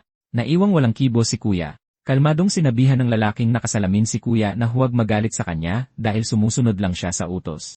Dismayadong inisip ni Koya na hindi talaga nila pwedeng gawin ito dahil kay Mujen na nakatira sa loob niya. Nagmakaawa siya kay Inuit na makinig at sumigaw na hindi talaga nila siya pwedeng bitayin. Sinubukan niyang ipaliwanag na kapag namatay siya, makakawala ang calamity na nakakulong sa kanya. Kaso, bago pa man siya matapos sa pagsasalita, isang hiwa ang biglang humiwa sa hangin. Agad na napatid ang mga kadenang gumagapos kay Koya at bumagsak ang mga ito sa sahig. Nakatitig si Koya sa sobrang kalituhan. Kumpirmado na mismo ni Inoue ang katotohanan. Humingi siya ng tawad dahil naging marahas siya kay Koya, at ipinaliwanag na kailangan niyang personal na aminin ni Koya ang totoo bago niya ito mapatunayan ng maayos. Sinubukan ni Kuya na may sabihin. Gayunpaman, pinutol siya ni Inoue at sa halip ay nagsalita sa mga ECA camera, sabay tanong kung sapat na ba ang mga nakita nila. Ipinaliwanag niyang ang lahat ng marahas na pagwawala ni Kuya hanggang ngayon ay dahil sa kalamidad na namumuhay sa loob niya. Tapos ay tinanong niya kung itutuloy pa ba nila ang pagpatay sa kanya. Isang opisyal ng gobyerno na nagsasalita sa kamera ang nagdeklarang ipapaubaya na nila ang lahat sa mga kamay ni Inoue. Ngunit, kapag may nangyari na namang insidente, si Inoue mismo ang mananagot. Kalmadong sumagot si Inoue na ayos lang ito sa kanya, dahil tungkulin ng mga nakatatanda na akuin ang responsibilidad. Pagkatapos ay kaswal niyang sinabi na parang gustong-gusto ng ibang mga nakatatanda na takasan ng tuluyan ang kanilang mga pananagutan. Ipinaalala ng opisyal na pinupondohan ng gobyerno ang Numbers Association ng napakalaking budget at inutusan silang lumikha kaagad ng mundong ligtas sa mga kalamidad. Tinanggap lang iyon ni Inoue nang may magalang na pagyuko. Nang matapos ang pulong, naghanda na si Kurusu na umalis ng silid. Tahimik siyang napansin ni Inoue. Sa wakas ay napagtanto ni Kuya na ang lalaking iyon ay si Akikyo Kurusu, ang number 2 ranker sa mga numbers. Sinabi ni Kurusu na isa siyang napakaabala at mahalagang tao. Napansin din ni Kuya ang babae sa tabi nila na kaswal lang na nagpapalobo ng boblegum at napagtantong siya si Mitsumi Shinomai, ang number 1 0 ranker ng mga numbers. Namangha siya dahil may 3 palang miyembro ng mga numbers na nagtipon-tipon sa isang silid.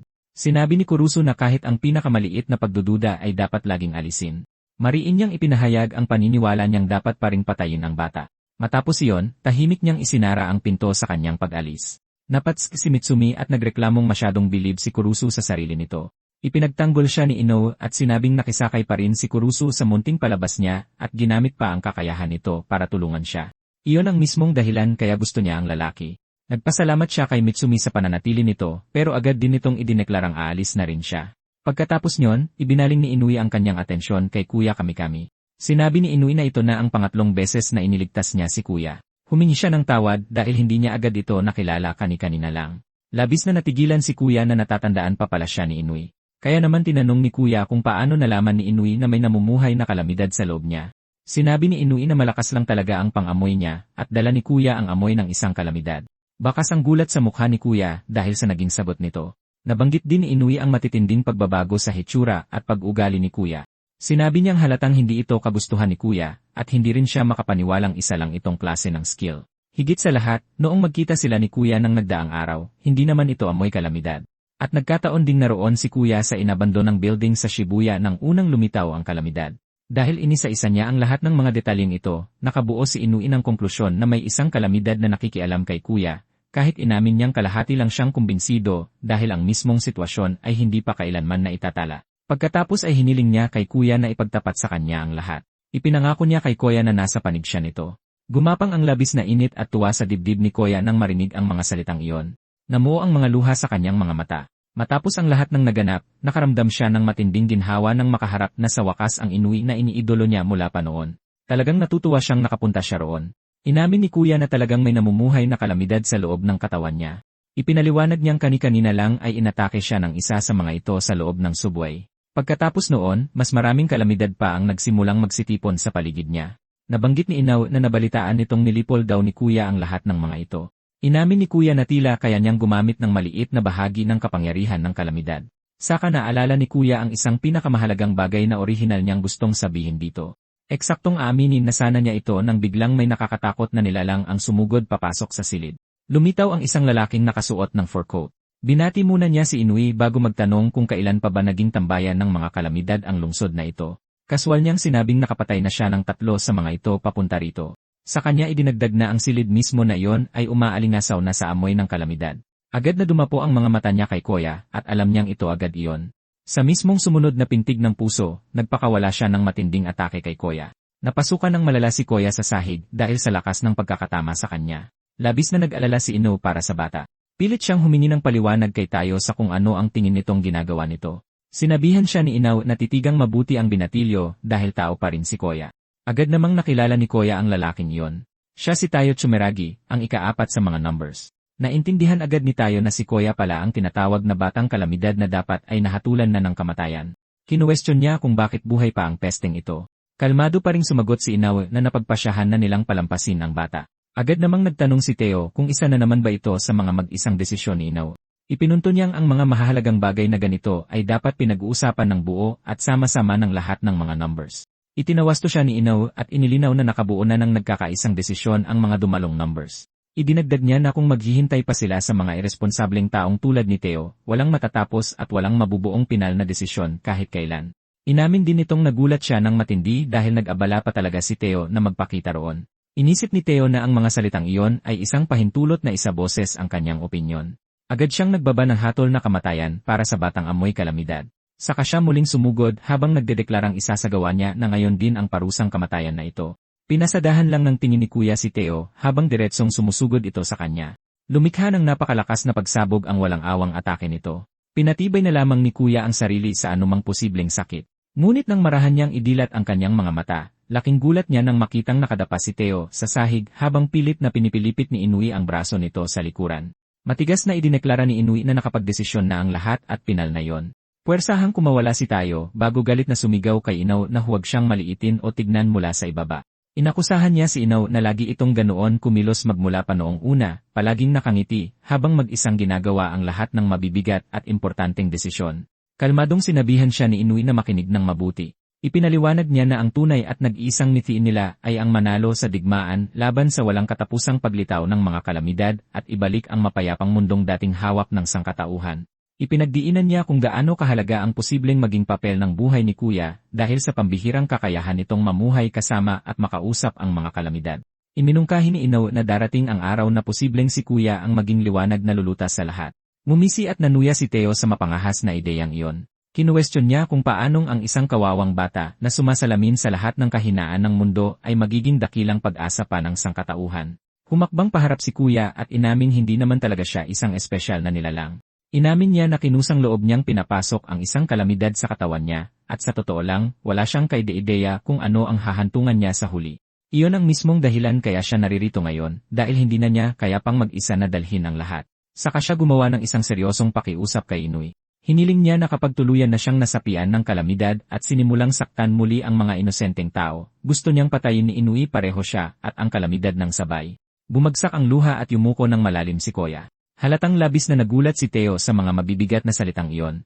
Kahit si Inui ay natameme ng ilang saglit sa pag-agos ng matinding emosyon. Kalaunan, marahang tinapik ni Inoue si Koya sa ulo at sinabing ang kakayahan niyang sabihin ang mga salitang iyon ay sapat ng patunay kung gaano siya katapang talaga. Taglay ang mainit na ngiti, sinabihan ni Inoue si Koya na ipaubaya na sa kanya ang lahat at ipinangako niyang gagawin ang lahat ng makakaya para hindi kailanman mangyari ang madilim na kinabukasang iyon.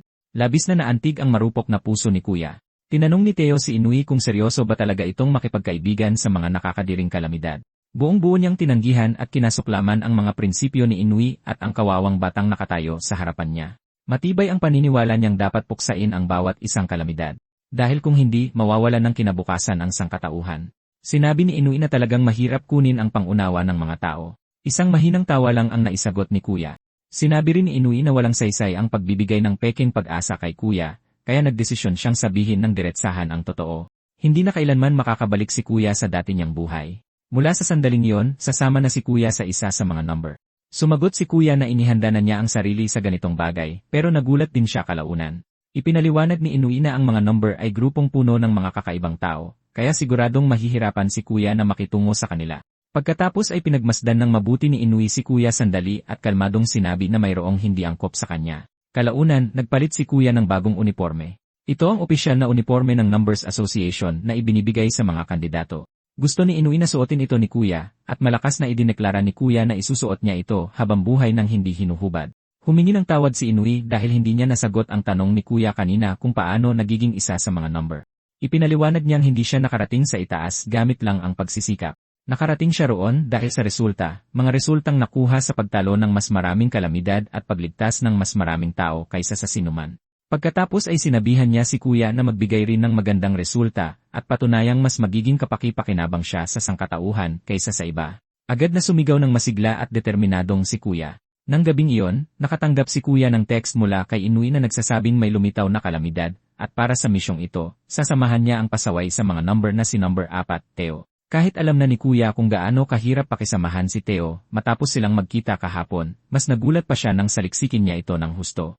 Noong estudyante pa lang, itinakwil si Theo ng kanyang mga magulang kaya inakyat niya ang tagumpay gamit lang ang sarili niyang kakayahan. Ngayon, pinamamahalaan niya ang mga host club, hostess club, at restaurant sa buong lungsod. Dala niya ang titulong emperador ng gabi.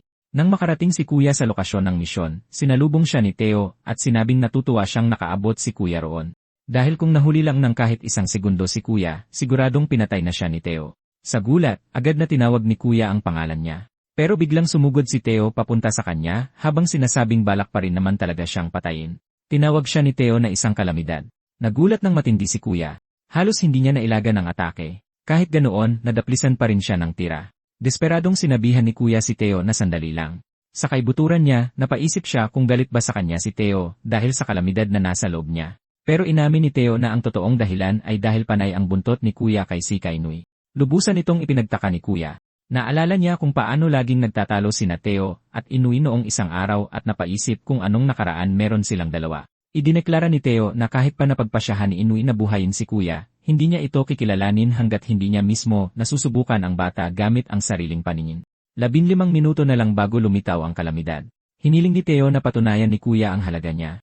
Kung hindi, papatayin niya ito roon mismo. Ipinunto ni Kuya na bawal ang mga hindi otorisadong laban ng mga ranker, at tinanong kung ano ang iisipin ni Inui kapag nakita niya ito. Binaliwala ni Theo ang pagbanggit kay Inui dahil wala siyang balak na sundin ito. Matapang niyang idineklara na siya mismo ang batas. 14 na minuto na lang. Tinanong ni Theo si Kuya kung may oras pa ba siyang tumayo at makipagdaldalan. Pinag-isipang mabuti ni Kuya yon. Nang mapagtantong hindi siya pwedeng mamatay roon, inihanda niya ang sarili para lumaban. Idineklara niyang siya ang magiging kalaban niya. Samantala, pabalik sa headquarters ng Numbers Association, malalim ang iniisip ni Inui habang nakaupo. Kinwestiyon ni Mitsumi kung magandang ideya ba talaga na isabak na agad sa misyon si Kuya. Nag-aalala siyang ang pagsasama kina Kuya at Theo ng 2 sunod na araw ay hahantong lang sa pagkamatay niya. Sumagot si Inui na hindi siya ang nagdedesisyon ng mga assignment. Kahit ganoon, naniniwala siyang sapat na ang edad ni Theo at alam na nito ang limitasyon. Idinagdag niyang personal siyang interesado sa potensyal na meron si Kuya. Tinanong ni Mitsumi kung iyon ba ay dahil sa kalamidad na nakatira sa loob niya. Sumagot si Inui na hindi. Ipinaliwanag niyang ang talagang nakakakuha ng atensyon niya ay si Kuya mismo dahil hindi pa rin ito tuluyang nakakain ng kalamidad. Sinabi ni Inui na parang may itinatagong espesyal si Kuya, kahit hindi pa rin ito napapagtanto ni Kuya mismo. Pabalik sa lokasyon ng misyon, nagpakawala si Kuya ng malakas na suntok papunta kay Theo. Kalmadong nailagan ni Theo ang atake, tapos ay agad siyang gumanti. Agad na naramdaman ni Kuya kung gaano kasakit ang naging tira. Sobrang lakas ni Theo, at halos hindi na makasabay si Kuya sa kanya. Kahit pa, naniwala si Kuya na baka makagawa pa siya ng paraan para makaganti. Inakala niyang malalampasan niya yon hanggang sa unti-unting nakaramdam ng kakaiba ang kanyang katawan. Tiningnan ni Kuya ang mga hiwa na pumuno sa kanyang mga braso. Pinagtawanan siya ni Theo. Saka inamin nitong may kinalaman sa lason at nakakalason na kemikal ang kakayahan niya. Lumitaw ang isang status window sa harap ni Kuya, na nagpapakitang nasa level 8,100 na siya. Napabagsak si Kuya sa lupa habang namimilipit sa sakit. Ngumiti siya habang pinapanood na maghirap si Kuya. Inasahan niyang ang pinakamaliit na paggalaw ay magbibigay ng matinding pagdurusa kay Kuya. Bigla na lang nagbigay ng notifikasyon ang system kay Kuya tungkol sa kanyang skill, ang Unlimited Awakening. At saka biglang naging blanko ang ipinapakitang skill. Nagbago ang mga mata ni Kuya at nagsimulang kuminang ng asul. Inilahad ni Theo na ang skill niya ay tinatawag na toxin. Sa simpleng salita, kinokontrol niya ang mismong lason. Ang lasong lumalabas sa katawan niya ay sumisira ng mga ugat, kalamnan, at ng bawat cell na madapuan nito. Pang-aasar niyang tinanong si Kuya kung masakit ba. Ngumisi si Theo at sinabing ang sakit ay dapat sobrang tindi kaya hindi na maigalaw ni Kuya kahit isang daliri niya. Direkta siyang tumapak sa dibdib ni Kuya at malamig na sinabing wala talagang kwenta ang paningin ni Inoy. Ayon sa kanya, imposibleng maging pag-asa ng sangkatauhan ang isang tulad ni Kuya. Tapos ay tinanong niya ang batang may kalamidad kung may huli ba siyang sasabihin. Pero matapos mapansin na hindi man lang makapagsalita si Kuya dahil nabarahan na ang windpipe nito, sinabihan na lang siya ni Theo na mamatay ng tahimik. Pagtungo ni Theo para umalis, biglang nagbabala si Kuya na huwag bastusin si Inoy. Agad na napatigil sa gulat si Theo. Mahinang sinabi ni Kuya na hindi na bago sa kanya ang sakit dahil sobra-sobra na ang paghihirap na naranasan niya sa buhay. Para sa kanya, wala lang ang ganitong level ng sakit. Saka dahan-dahang pinilit ni Kuya na makatayo ulit. Tinitigan siya ni Theo na hindi makapaniwala. Dapat sana ay sapat na ang lakas ng lason para agad na mapatay kahit pa ang isang elepante. Sa sandaling iyon, napagtanto niyang siguradong hindi normal ang batang ito. Inulit ni Theo ang sinabi kanina ni Kuya na huwag bastusin si Inoy. Iginigiit niyang nagsasabi lang siya ng totoo dahil walang ibang nakakaintindi sa tunay at madilim na pagkatao ni Inoy. Sinigawan siya ni Kuya na tumahimik na. Idineklara niyang si Inoy ang pinakaunang taong kumilala sa kanyang halaga, kaya hindi niya palalampasin ang sinumang mang-insulto rito. Binalaan ni Theo si Kuya na mapanganib ang ganyang klase ng bulag na pananampalataya. Bigla niyang inactivate ang isang teknik na kilala bilang Pluto Snow, ang abo ng kamatayan. Dahan-dahang nagsimulang bumagsak mula sa langit ang mga puting butil. Bakas ang pagkalito kay Kuya habang nakatitig sa niebe. Pagkatapos, mula sa kawalan, bigla na lang namatay sa ere ang mga ibon at bumagsak sa lupa. Natigilan si Kuya at hindi makapaniwala sa nakita. Saka lang niya napagtanto na nakakalason pala mismo ang niebe. Agad na umagos ang dugo mula sa kanyang mga mata. Isa itong nakamamatay na pag-ulan ng niebe na walang awang kumikitil ng buhay. Para talaga itong isang sandata na nakakapuksa ng marami. At para kay Theo, ang napakatinding lakas na yon ang nagpapakita ng tunay na kapangyarihan ng mga numbers. Napasubsob si Kuya sa sarili niyang dugo, habang kalmadong ipinaliwanag ni Theo na wala pang anumang nilalang na nakaligtas sa ataking iyon. Marami na siyang napatay na mga kalamidad gamit ang mismong skill na yon. May paghihinanakit na nagreklamo si Theo na si Inoy lang ang laging pinupuri ng lahat habang ang mga kakayahan niya ay itinuturing na mapanganib at hindi makontrol. Idinagdag pa niya na palaging kinokontrol ni Inoy ang lahat at pinaghihigpitan ang mga tao sa paligid niya. Kahit mismo si Theo ay hindi pinalampas. Pagkatapos ay sumulyap ulit si Theo kay Kuya at agad na nagtaka kung bakit nakatayo pa rin siya. Mukhang nakapunta na pala si Kuya sa likuran niya. Nagtaka si Theo kung may resistensya ba sa lason si Kuya o kung kusa bang gumagawa ng antibodies ang katawan niya at agad-agad nitong nilalabanan ang lason. Sa huli, nasabi niya sa sarili na walang normal na tao ang makakagawa ng ganoong bagay. Inisip niya kung galing ba ang kapangyarihang ito sa kalamidad na nasa loob ni Kuya o baka sa iba pang bagay. Isang status screen ang biglang lumitaw. Ipinakita rito na walang skill si Kuya Kami-Kami, level 8, at nasa rank ng Awakening. Ang pinakakahina-hinala sa lahat ay ang katotohanang wala pa rin siyang nakalistang skill. Mariing sinabi ni Kuya na hinding-hindi na niya ibibigay ang katawan niya kay Mugen kailanman. Bakas ang matinding determinasyon sa mga mata niyang sumigaw na hindi siya pwedeng mamatay roon.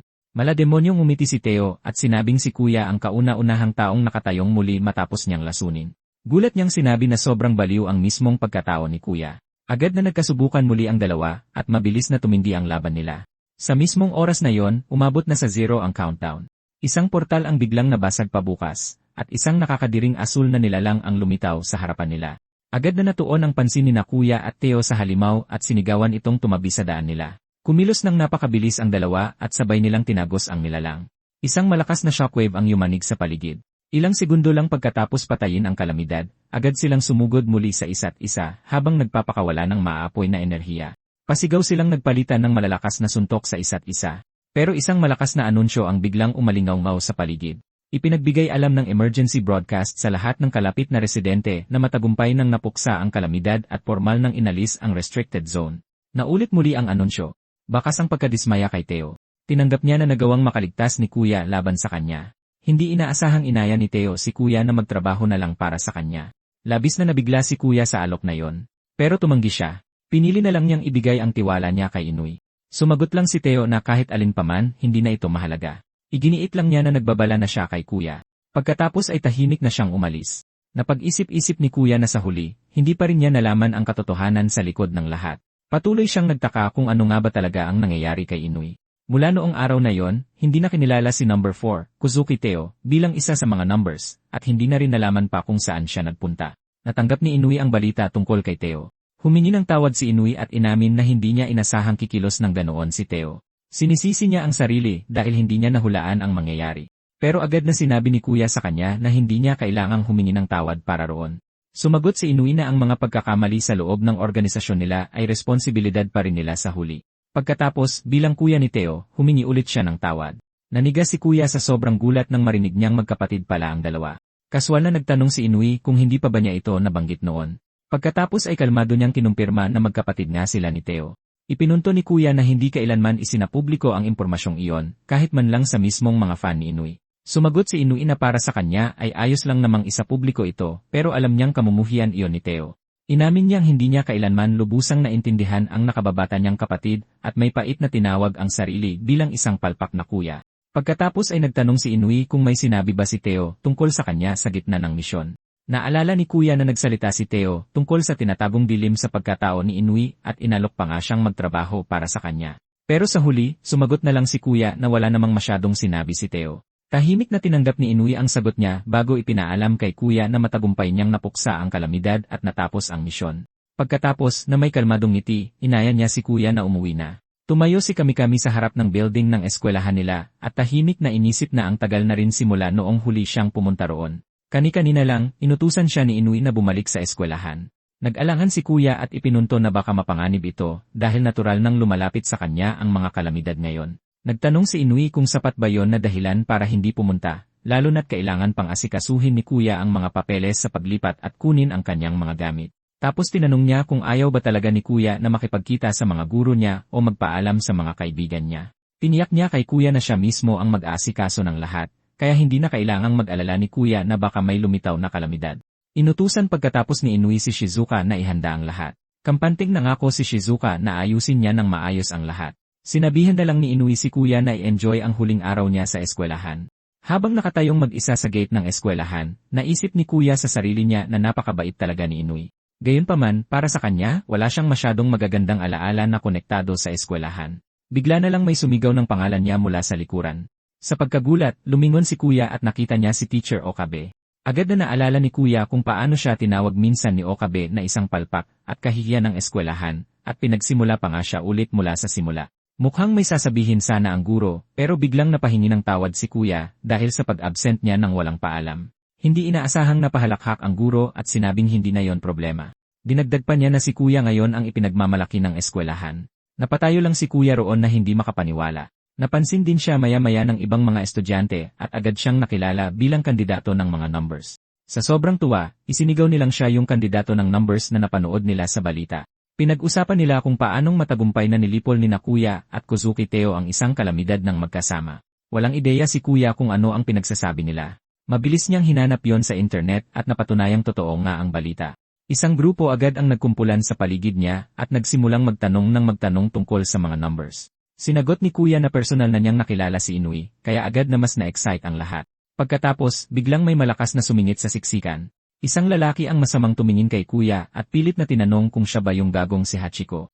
Nakilala siya ni Kuya bilang isa sa mga tauhan ni Tanba at maingat na sinabing nabalitaan niyang nakakonfine daw si Tanba sa ospital ngayon. Binaliwala ito ng lalaki at sinabihan si kuya na huwag nang pag-usapan ang taong wala naman doon.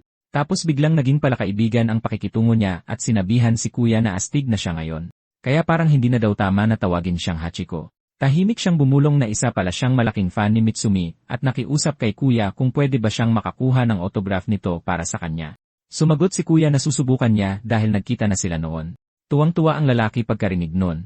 Pakiramdam ni kuya ay sobrang nabibigla siya sa biglaang pagbabago ng pakikitungo nila sa kanya. Kinalaunan, pumasok siya sa klase at masayang nakipagkwentuhan sa mga kaklase niya. Pagkatapos ay sumali siya sa mga sports at nakakagulat na naging magaling din siya rito. Kumain pa siya ng tanghalian kasama ang mga kaibigan niya. Sa unang pagkakataon, na-realize niyang masaya pala ang pumasok sa eskwelahan. Habang pinag-iisipan ni kuya ang lahat, na-realize niya na kahit kailan may hindi niya talaga nagustuhan ang eskwelahan, iyon pa rin ang tanging lugar kung saan naramdaman niyang kabilang siya. At ngayon, hindi na siya kailanman makakabalik sa ganoong ordinaryong buhay. Biglang may isang itim na sasakyan ang mabilis at maingay na huminto sa mismong harapan niya. Gulat na nakatitig si kuya at ang iba pa. Bumaba si Shizuka mula sa sasakyan at sinabing nandun siya para sunduin siya. Ipinaliwanag niyang hinihintay siya ngayon ni Inui sa headquarters ng Numbers dahil sa isang mahalagang bagay. Agad na namukhaan ni kuya na siya ang sekretarya ni Inui. Pagkatapos, sa isang iglap, mabilis na umalis ang sasakyan. Manghang-manghang nanood ang mga kaklase niya habang sinasabing napaka-cool ng lahat ng nangyari. Pagbalik sa headquarters ng Numbers, mainit na binati ni Inui si kuya at tinanong kung kumusta ang eskwelahan. Mukhang medyo masama ang pakiramdam ni kuya, pero mabilis siyang sumagot na wala itong seryoso. Pagkatapos ay binanggit niya kung paano siya biglang pinagkakaguluhan ngayon ng lahat, isang bagay na imposible sanang mangyari bago ang insidente ng calamity. Inamin niya na medyo nakakalito ang pakiramdam. Sinabi ni Inui na napaka-negatibo pa rin ni kuya tulad ng dati. Idinagdag niya na kung siya ang nasa posisyon ni kuya, malamang tatanggapin na lang niya ang kapangyarihang iyon bilang sarili niyang abilidad. Agad na nagmalaki si kuya at iginiit na talagang abilidad niya iyon. At ang nakakatuwa niyang reaksyon ay naging dahilan para sabay silang magtawanan. Pagkatapos, ipinaliwanag ni Inui na patuloy na sasamahan ni kuya ang Numbers mula ngayon. Binalaan niya ito na ang Numbers ay puno ng mga mas kakaibang tao kaysa kay Taiyo, na ibig sabihin ay nagsisimula pa lang ang kalbaryo ni kuya. Tinanong ni Inui kung kaya ba talaga ni kuya na sumabay sa kanila, at buong kumpiyansang sumagot si kuya nang nagtanong pagkatapos si kuya tungkol sa emergency. Tumingin si Inui kay Shizuka at hiniling na siya na lang ang magpaliwanag ng lahat. Pinaalam ni Shizuka kay kuya na mag-aaral muna sila ng kaunti bago pumunta sa pangunahing usapan. Ipinaliwanag niyang ang mga calamity ay nagmumula sa ibang mundo, at habang mas malakas ang calamity, mas matagal bago ito ganap na makapasok sa mundo nila. Nang mapansin ang reaksyon ni kuya, tinanong niya kung ano ang problema. Kaswal na sumagot si kuya na cute ang drawing na ginamit niya. Agad na namula si Shizuka at nagmamadaling sinabihan siya na mag-focus ng mabuti. Nagpatuloy siya sa pagpapaliwanag na para sa mga advanced o mas mataas na level ng gate transfers, ang natitirang oras ng paglipat ay lalabas bilang isang nakikitang countdown counter. Simple lang ang pinakamekanismo nito. Kapag umabot sa 0 ang numero, lilitaw ang isang calamity. Paglipat sa mismong usapan, tinanong ni Shizuka kung narinig na ni kuya ang tungkol sa gate na lumitaw sa Yokohama. Kinumpirma ni kuya na napanood niya yon sa balita. Isa itong misteryosong gate kung saan walang kahit na ano ang lumabas. Ipinaliwanag ni Shizuka na orihinal itong itinuring na advanced gate dahil sa oras ng paglipat nito, kaya nagtalaga ang asosasyon ng mga matataas na ranggo sa malapit bilang paghahanda sa mga advanced level na calamity. Gayunpaman, kahit noong umabot na sa 0 ang countdown, walang kahit na anong lumabas mula sa gate. Dahil dyan, patuloy itong binantayan ng mabuti ng asosasyon. Pero ilang sandali lang ang nakalipas, may nangyari na ring paggalaw sa loob ng gate. Agad na nagtanong si kuya kung may calamity na bang lumabas. Pero sa halip na isang halimaw, itim na usok ang lumabas. Gulat na nag-react si kuya. Ipinaliwanag ni Shizuka na tuluyang nawalan ng signal at komunikasyon sa paligid ng lugar. Dahil halos wala nang makita sa loob ng usok, walang nakakaalam kung ano na talaga ang nangyayari sa loob ng zone. Idinagdag ni Inui na masyadong kakaunti ang mga ganitong kaso para masuri nila ng maayos ang sitwasyon. Bilang pag-iingat, nagdesisyon silang ipadala ang mga Numbers kung sakaling may lumitaw na special grade na calamity. Ibig sabihin, kasama ang Numbers, kailangang pumunta agad ni kuya sa lugar para mag-imbestiga at iligtas ang mga miyembro ng team na natrap sa loob. Ang misyon nila ay tuluyang isara ang gate. Tahimik na inisip ni kuya kung posible nga bang maisara ang isang gate. Parang napakahirap na misyon naman ito. Gayunpaman, may mga espesyalista sa pag-seal ng gate ang Numbers at papunta na ang mga taong iyon sa lugar. Biglang may isang taong padabog na pumasok sa kwarto. Isang lalaking puno ng dugo ang patisod na pumasok habang hirap na nakasandal sa saklay. Humingi siya ng tawad kay Inui at sinabing natalo siya ng calamity, kaya hindi na niya maipagpapatuloy ang misyon. Humihingal ng malalim, idineklara niyang ipinapaubaya na niya ang lahat sa kanila. Agad na napanganga si Kuya, tapos ay bumagsak ang lalaki sa lapag. Agad na namukhaan ni Kuya ang sugatang lalaki bilang si Sasaragi, isa sa mga numbers. Natataranta siyang sumigaw para tumawag agad ng tulong medikal. Pero, nalito si Kuya nang mapansin niya ang napakakalmadong mukha ni Inoue. Basta na lang sinabihan ni Inoue si Sasaragi na tigilan na ang pag-inarte, dahil palagi na lang itong nagdadrama ng ganito. Nalilitong nakatitig si Kuya. Bumuntong hininga si Sasaragi na parang pagod na pagod. Tapos bigla na lang siyang tumayo ng maayos na parang walang anumang nangyari. Napatunganga na lang si Kuya. Hindi naman pala talaga nasugatan si Sasaragi kahit kaunti. Ibinulong niya lang na nakakairita ang lahat ng bagay. Pagkatapos ay tumingin siya kay Kuya at nagtanong kung sino ba talaga siya. Sinabi niyang parang pamilyar ang mukha ni Kuya.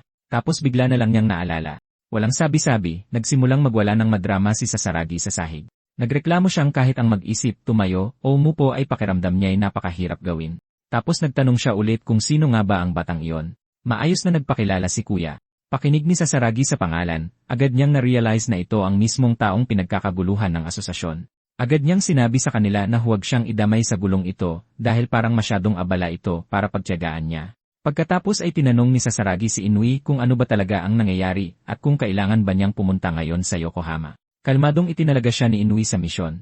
Sasamahan ni Sasaragi si Kuya para isara ang gate habang tinuturuan din siya ng lahat ng kailangan niyang malaman. Mukhang gulat na gulat si Kuya sa desisyon. Gayunpaman, mas mukhang gulat pa si Sasaragi kaysa sa kanya, at ang naging reaksyon niya ay isang napakahaba at litong pagtanggi. Agad siyang umayaw.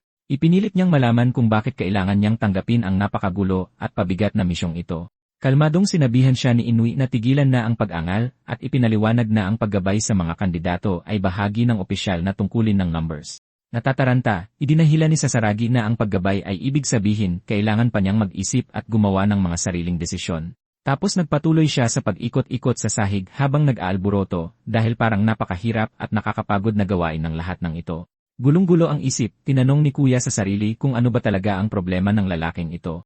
May isang helicopter na lumipad sa ibabaw ng Yokohama patungo sa isang malaking itim na usok na bumabalot sa buong lugar. Mula sa nakabukas na pinto, tinawag ni Kuya si Sasaragi nang makita niya ang usok at kinumpirma na napapalibutan nito ang buong lugar. Sa loob ng helicopter, umiiyak si Sasaragi na takot siya dahil may acrophobia siya at desperadong nagmakaawa na umuwi na. Sumigaw si Kuya na wala pa siyang narinig na isang number na takot sa matataas na lugar at sinabing talagang pabigat ito.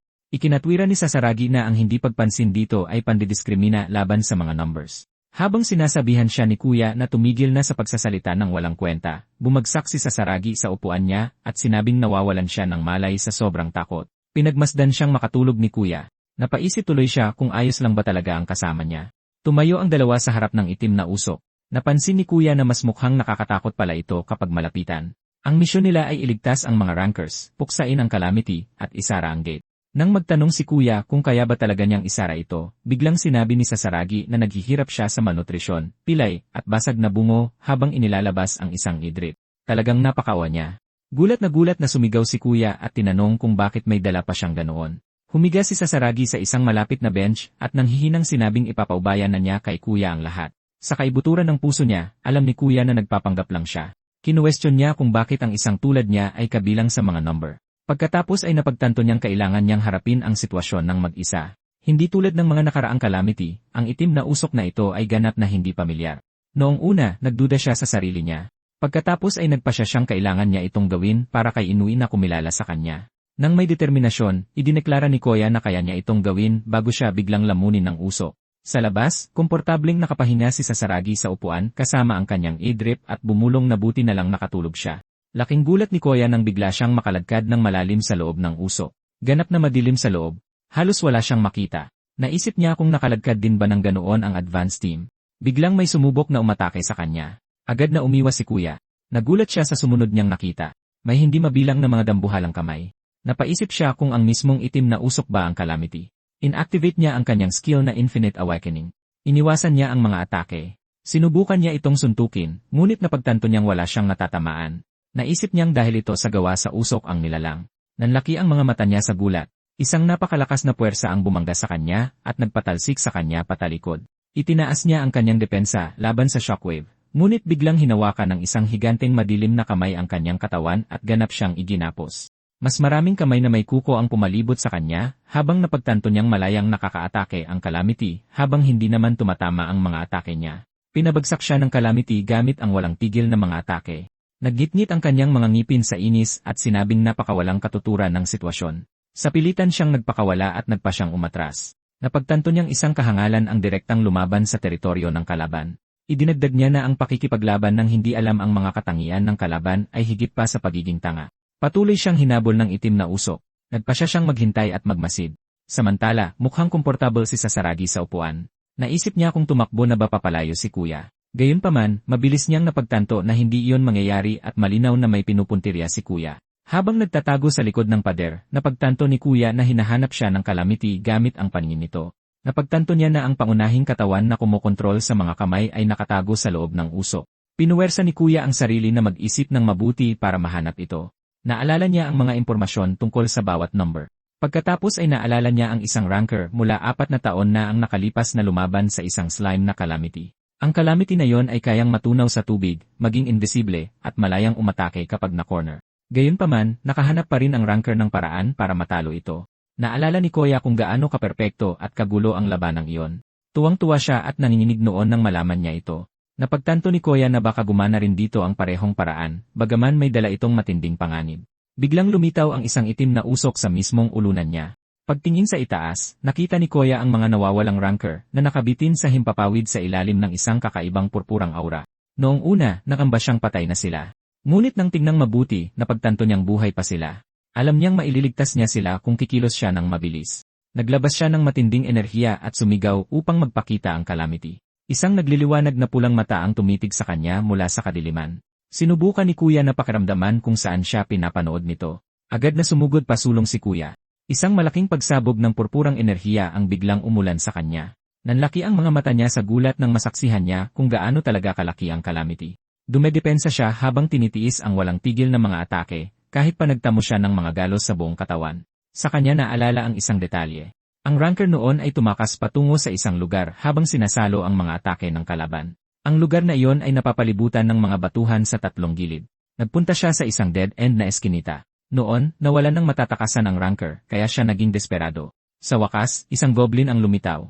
Walang tao sa eskinita nang magpakita ito, kaya ito naguluhan. Napagtanto ni Kuya na ang mga ginawa ng ranker ay naging diskarte niya para palabasin ang invisible na Calamity. Nagpakita siya at inatake ang Calamity. Naging posible ito hindi lang dahil sa kapangyarihan ni Mugen, kundi dahil sa lahat ng pagsisikap niya sa paglipas ng mga taon na inakala niyang walang silbi. Ngunit ngayon nagbunga rin ito. Samantala, nagre-relax pa rin si Sasaragi sa upuan. Ngunit idinilat niya ang kanyang mga mata nang maramdaman niyang may mali. Kasabay nito, lumapit si Kuya para ideklara ang isang checkmate. Biglang tumigil ang kapangyarihan niya. Nagulat siya. Biglang ayaw gumalaw ng katawan niya. Sa loob niya, ngumisi ng malapad si Mugen. Idineklara niya na sa pilitang pinatigil ang skill na Infinite Awakening. Isang countdown timer ang lumitaw sa harap ni Kuya na nagsasaad na mananatiling nakalock ang skill sa loob ng 120 segundo. Tumigil sa paggalaw ang katawan ni Kuya. Sinabi ni Mugen na malinaw na may mga restriksyon sa paggamit ang skill. May katuturan yon dahil madalas itong ginagamit ni Kuya. Patuloy sa pag-countdown ang timer hanggang sa mag-restart. Nahiga si Sasaragi sa upuan at napaisip kung naubusan na ng skill si Kuya. Bumulong siya na isang ganap na tanga si Kuya. Samantala, naguguluhan ang goblin. Sinuri siya nito at sinimulang asarin sa pamamagitan ng pagpapakita ng puwit nito sa kanya habang hindi siya makagalaw. Pagkatapos ay nakaisip ito ng isang masamang plano.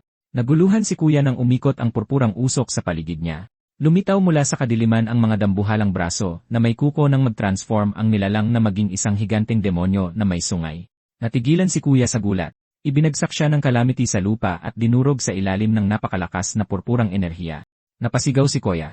Nagsimulang ipunin ng Calamity ang enerhiya nito. Alam ni Kuya na masama na talaga ito. Nakita niya ang timer at hindi pa rin ito handa. Desperado siyang humiling na sana bumilis ito. Biglang sumugod si Sasaragi papunta sa kanya habang tinatawag siyang bata. Gayunpaman, kahit siya ay napagtanto na hindi niya abutin si Kuya sa tamang oras. Nagpakawala ang Calamity ng isang malaking pagsabog ng purpurang enerhiya ng direkta kay Kuya. Direktang tumama sa kanya ang atake. Bumagsak na walang galaw si Kuya na naliligo sa dugo. Patuloy na ipinakita ng pulang screen ang skill niya bilang Infinite Awakening, ngunit nagbago ito sa asul, at sa halip ay nagpakita ng dash ang skill. May pagbabantang nakatunghay ang Calamity sa ibabaw ng katawan ni Kuya. Mula sa malayo, kahit si Sasaragi ay natulala. Pero may nakakuha ng atensyon niya. Biglang may sumabog na nakakasilaw na asul na ilaw mula sa katawan ni Kuya at bumaril pa itaas sa kalangitan. Tuluyang binalot siya ng asul na enerhiya habang isang matinding aura ang umapaw pa itaas. Naisip ni Sasaragi kung isa ba itong uri ng paggaling o pagpapanumbalik. Nung una, inisip niyang abilidad na naman ito ng isang calamity, pero hindi pala. Ibang-iba talaga ito. Biglang napasinghap si Kuya at nagising.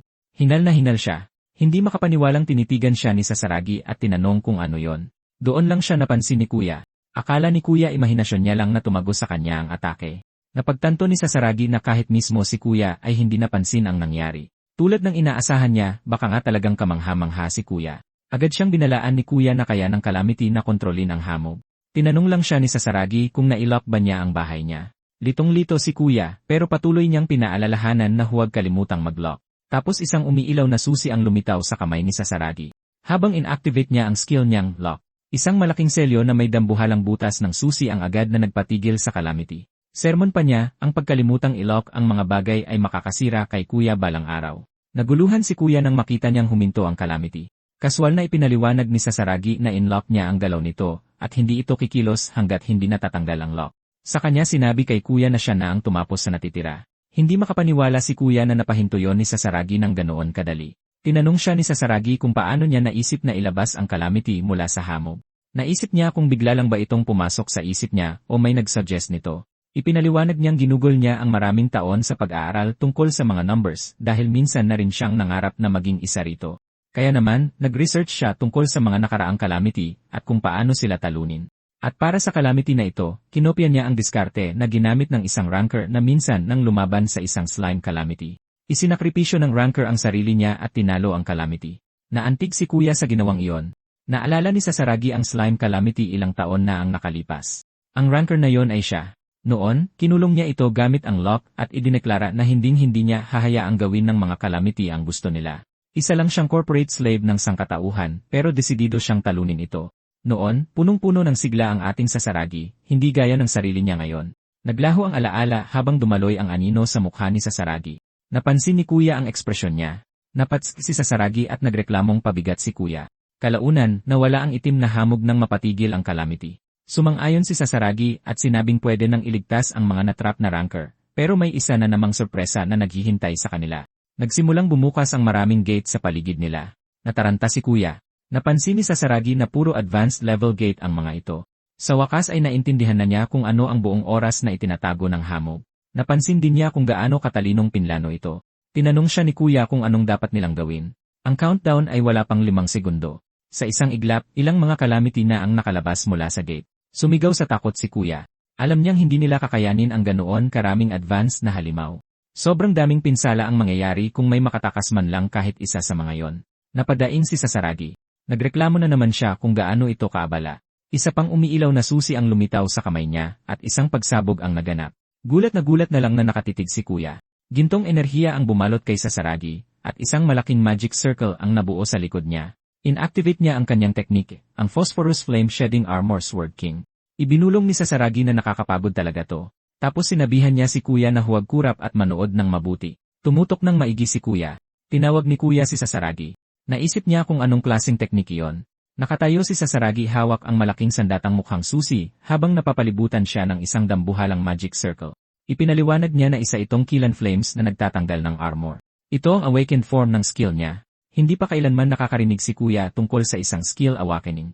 Na-realize niya na imposibleng magkaroon ng ganoong klaseng transformasyon sa mga ordinaryong skill. Naisip niya na talagang nahigitan na ni Sasaragi ang pagiging tao. Bigla siyang nakapansin ng paparating mula sa gilid. Isang dambuhalang insekto na calamity ang biglang umatake papunta kay Sasaragi. Sumigaw si Kuya para mag-ingat siya. Nang lumapit ang calamity na ito, agad itong sinunog ng gintong enerhiya. Nadurog at naging abo ang halimaw sa ere. Na-realize ni Kuya kung gaano ito katindi para hindi man lang mapanatili ng isang low-level calamity ang katawan nito. Pinaalala nito sa kanya ang panahong hinarap niya si Mugen. Pinanood ito ni Mugen at tinantyang nasa level 5 si Sasaragi. Pagkatapos ay agad niyang itinama ang sarili niya at naisip na mas malapit si Sasaragi sa isang level 1-0 calamity. Napansin ni Mugen na matinding tumaas ang combat power ni Sasaragi, tulad ng napansin din ni Sasaragi, nang isang kawan ng mga calamity ang biglang lumitaw sa harapan niya. Nag-alala si Kuya para kay Sasaragi dahil sobrang dami nila. Tapos inactivate ni Sasaragi ang Royal Key Lock. Lumitaw ang malalaki at umiilaw na mga butas ng susi sa ibabaw ng mga calamity at pinigil ang mga galaw nila. Pagkatapos nito, nagpakawala si Sasaragi ng isa pang teknike na tinatawag na bumping na nagdulot ng isang malaking pagsabog sa buong battlefield. Natulala na lang si Kuya. Ang cool tingnan ni Sasaragi na nakatayo doon habang nangyayari ang mga pagsabog. Binaling niya ang tingin niya kay Kuya. Naisip ni Kuya na isa itong perpekto at kumpletong paglipol. Kahit ang mga advanced na calamity ay walang magawa sa harap ni Sasaragi. Na-realize niya ang tunay na lakas ni Sasaragi na bahagi ng mga numbers. Biglang dumaing si Sasaragi at sinabing pagod na siya. Humiga siya sa lupa at nagreklamong wala na siyang gustong gawin at gusto niya ng helicopter para iuwi siya at makatulog. Sinabihan siya ni Kuya na huwag matulog sa lupa lalo't matanda na siya. Pagkatapos, tuwang-tuwang pinaulanan siya ni Kuya ng mga tanong tungkol sa teknike at sa ideyang magtanggal ng armor mula sa mga skill. Kailanman ay hindi pa siya nakakita o nakarinig ng ganoong bagay. Naisip niya kung magagamit din kaya niya ito. Diretsahang sinabi ni Sasaragi na walang pag-asa. Binalaan niya si Kuya na huwag maliitin ang mga numbers. Nabigla si Kuya. Hindi pa ito dapat malaman ni Kuya. Naguguluhan si Kuya. Binaliwala na lang niya ang usapan. Tapos bigla siyang sumigaw ng madrama at sinabing sabay-sabay umatake ang pilay, appendicitis, at almoranas niya. Seryosong sinabi ni Kuya na halos hindi man lang gumalaw si Sasaragi nung laban. Napabuntong hininga siya sa napakapangit na pag-arte ng lalaki. Nakahiga lang doon si Sasaragi habang iniisip kung tama bang ipakita kay Kuya ang advanced technique.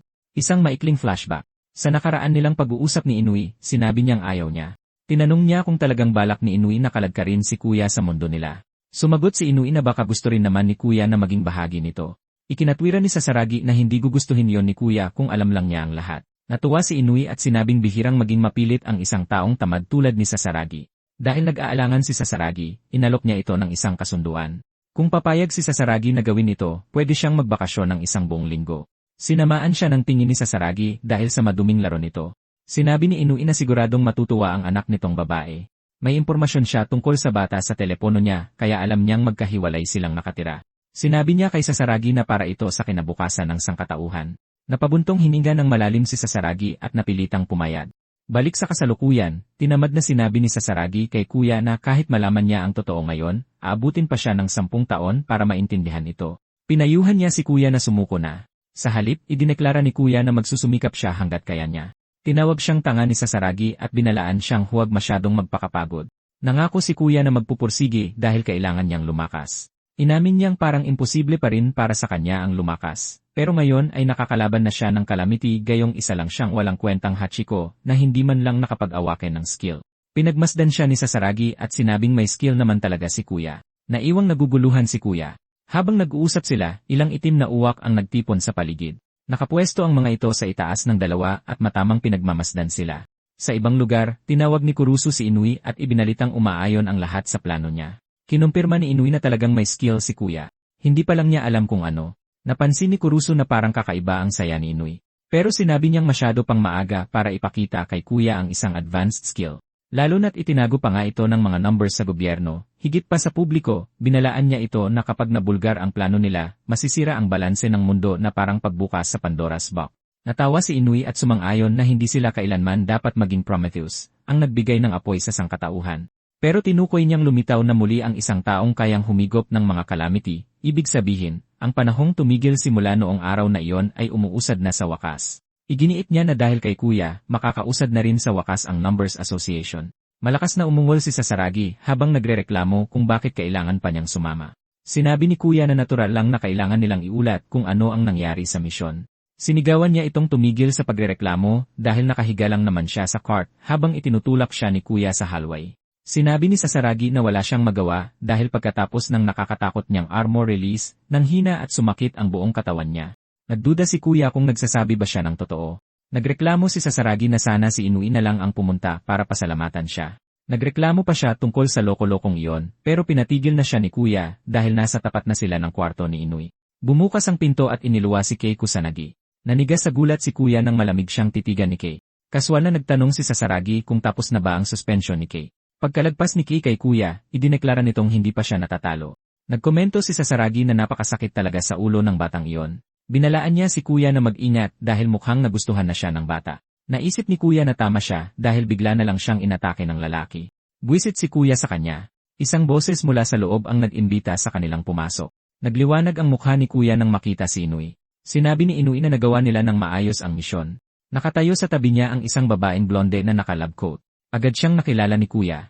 Siya si Hajem Kijoy ng numbers 8. Tinukoy siya ni Kijoy bilang si Kuya Kami-Kami. Bigla na lang nitong dinilaan ang pisngi niya. Siyempre, namula ang binata natin at napapaatras na sumigaw ng, Nahiya siya dahil dinilaan siya nito.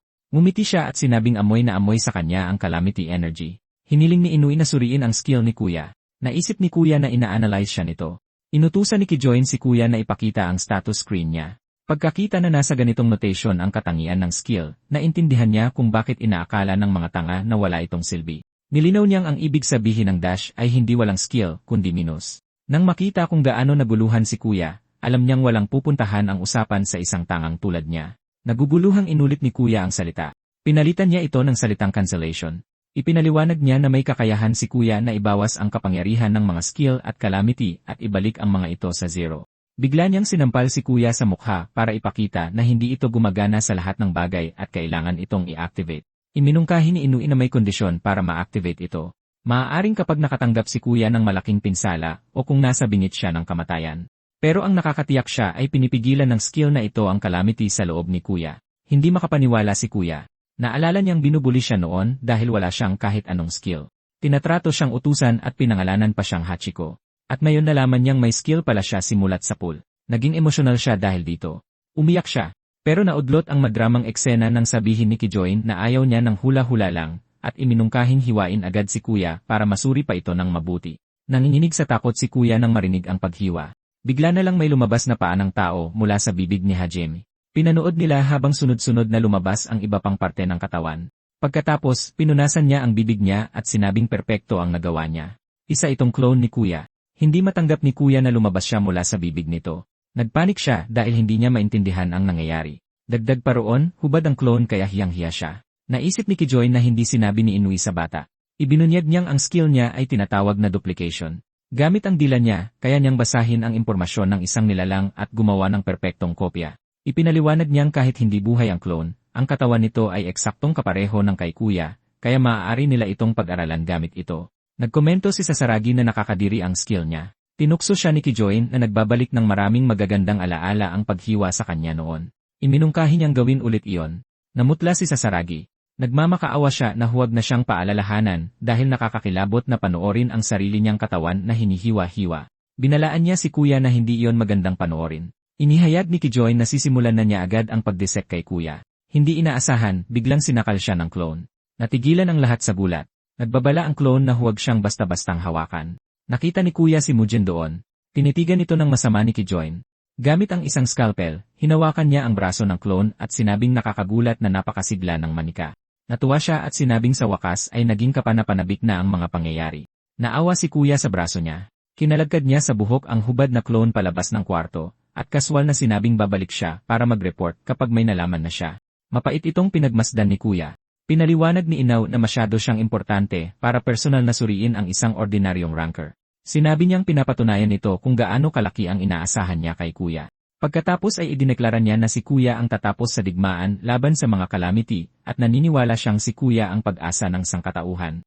Naalala ni Kuya na ganoon din ang tawag sa kanya ni Inuit noon. Pinaliwanag pa ni Inuit na nagising ang mga tao dahil sa paglabas ng mga calamity sa mundo. Sinabi niya na ang mga tao at calamity ay magkabilang panig ng isang barya. Dahil taglay ni Kuya ang pareho, may kakayahan siyang higitan ang mga ito ng lubusan. Pero nagbabala si Inuit na hindi pa buo at kulang pa sa hasa ang kapangyarihan ni Kuya. Pinaliwanag niya na kaya niya ipinakita kay Sasaragi ang armor release technique kanina. Nilinaw ni Inui na ang majestic armor release ay isang sikretong sining na para lang sa mga numbers. Kaya naman, kailangan ni Kuya na mabilis na tumaas ang ranggo. Sinabi niya na binabase ang ranggo sa level, galing sa skills, at record sa misyon. Matapos matalo ang dalawang high-class na calamity, umangat na si Kuya mula sa walang ranggo patungo sa mababang ranggo.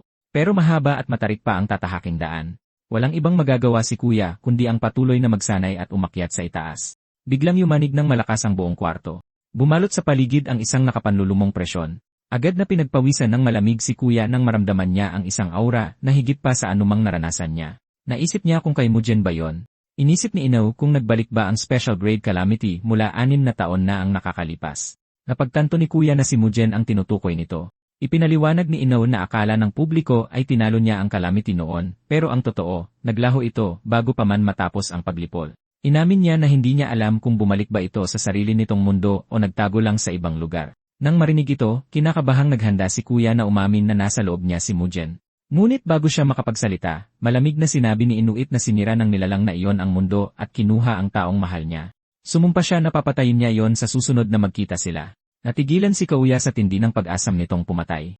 Napahalakhak si Mujen at sinabing ayos lang sa kanya kung magsusumbong siya. Hinamon niya si Kuya na gawin yon. Biglang pumasok ang isang mensahero at ibinalitang may lumitaw na special grade gate. Ang nadetect na presyon ay kakaiba sa kahit anong naranasan nila noon. Inakala nilang isa itong bagong special calamity. Ipinakita sa counter na may humigit kumulang 1 taon bago lumabas ang calamity. Napagtanto ni Inui na bago iyon at darating iyon sa loob ng 1 taon. Napabuntong hininga si Sasaragi at nagreklamong magiging panibagong sakit na naman ito sa ulo. Inaasahan ni Inaw na maririnig ni Kuya ang lahat ng iyon. Sinabi niya na may 1 taon na lang ang mga tao bago dumating ang sakuna. Inaasahan niyang alam na ni Kuya ang gagawin. Desidido si Kuya. Idineklara niyang magiging isa siya sa mga numbers. 1 taon ang lumipas sa Tokyo at 1 linggo na lang ang natitira bago magbukas ang special grade gate. Nagpatuloy ang mga tao sa kanilang pang-araw-araw na buhay. Naalala ng isang lalaki noong winasak ng special grade calamity ang lahat 6 na taon na ang nakaraan. Natatakot siyang matulad ang Tokyo kung hindi sila makakatakas sa takdang oras. Biglang nagkaroon ng babala tungkol sa calamity. Tapos ay bumukas ang isang madilim na lila na gate sa mismong gitna ng kalsada. Isang higanting malaahas na calamity ang lumabas na may nakakabining tili. Nagkagulo ang mga tao at nagmakaawa ng tulong. Biglang bumaba mula sa itaas ang isang nakakasilaw na kulay kahel na enerhiya. Isang malakas na atake ang tumama sa calamity at agad na dumurog dito. Tuluyang nawasak ang calamity. Nagpasalamat ang lalaki sa kanya at dahan-dahang tinanong ang pangalan niya. Kaswal na umiti si Kuya at sinabing hindi siya isang importanteng tao. Masaya siyang ligtas sila. Biglang sumigaw si Sasaragi na huwag silang iwan at nagreklamo kung sino ang hihila sa kariton niya. Agad na nainis si Kuya sa kanya dahil lagi siyang nagpapahila sa iba. Sinabihan siya ni Sasaragi na magmadali na silang pumunta sa Numbers Association dahil naghihintay na si Inui sa kanila.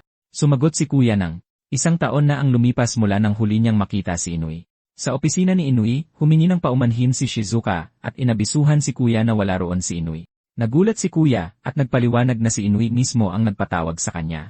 Nilinaw niya na naghihintay si Inui sa ibang lugar at sinabihang sumunod sa kanya. Habang bumababa sila, nagpasalamat si Shizuka kay Kuya para sa pagsisikap niya sa nakalipas na taon. Nabanggit niya na narinig niyang nakipaglaban siya sa mga calamity sa Amerika kasama si Sasaragi. Pinaliwanag ni Kuya na walang organisasyon ang Amerika na katulad ng sa mga numbers. Kaya maraming awakened na individual ang nagtrabahong mag-isa bilang mga bounty hunter.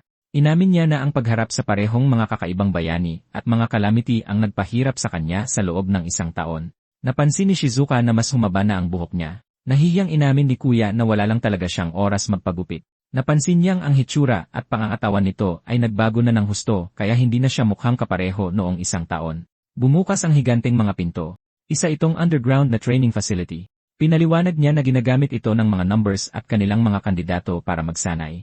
May napansin si Kuya. Si Inaw ito at masaya nitong ibinalita na nakabalik na siya matapos ang 1 taong pagsasanay. Napansin ni Inaw na rank 12 na si Kuya, isang level na malapit na sa mga numbers mismo. Gayunpaman, sinabi niyang titingnan na lang kung may sapat siyang lakas para patunayan yon. Bigla siyang nagmungkahi na maglaban sila. Gusto niyang makita kung kaya siyang tamaan ni Kuya. Hinimok niya ang ating NC na gamitin ang buong lakas niya. Alam niyang hawak niya ang Judgment Sword, ang sandata na ginagamit upang puksain ang mga calamity. Batid ni Kuya na kahit 1 tama lang ay siguradong magdudulot ng pinsala sa kanya. Napagtanto niyang seryosong-seryoso si Inui. Sa halip na matakot, nakaramdam si Kuya ng pananabik dahil nangangahulugan iyon na tunay na kinikilala siya ni Inui. Huminga siya ng malalim at sumigaw na nagpapasalamat siya. Nang sandaling iyon, nagbago na naman sa matingkad na pula ang kulay ng buhok ng bida natin. Para siyang isang Super Saiyan. Sumugod siya sa sobrang bilis at nawala sa paningin. Nag-focus si Inui. Naramdaman niya ang suntok ni Kuya at naiwasan ito. Nababalot ng enerhiya ang kamao ni Kuya. Nasaksihan ni Inui ang kapangyarihan ng calamity. Patuloy na sinubukan ni Kuya na sumugod sa kanya pero naiwasan niya itong lahat. Sinabi ni Inui na may infinite awakening si Kuya mula sa kapangyarihan ng calamity at minus para sa cancellation. Na-curious siya kung paano nito gagamitin ang dalawang magkasalungat na kapangyarihang ito. Nasasabik siyang makita ang lakas ni Kuya. Inactivate ni Kuya ang minus. Bumalik sa normal ang kanyang buhok. Pagkatapos ay may matingkad na asul na enerhiya na kumislap sa paligid niya. Sumugod si Kuya at direktang bumangga sa gintong enerhiya ni Inui. Nagulat si Inui. Seryoso ang mukha ni Kuya. Sumugod siya sa kanya sa ere. Napagtanto ni Inui na kayang magpalit ni Kuya ng sarili niyang skill at ng kapangyarihan ng Calamity nang walang pagkaantala. Napansin din niya na perpekto nang nakokontrol ni Kuya ang mapanirang enerhiya ng Calamity at kaya itong ipunin sa isang punto. Inamin ni Inui na kahit siya ay hindi makakayanan ang atake ng direkta at walang galos. Inunat ni Kuya ang kanyang kamay at inactivate ang minus. Isang panlilinlang lang ang kapangyarihang iyon.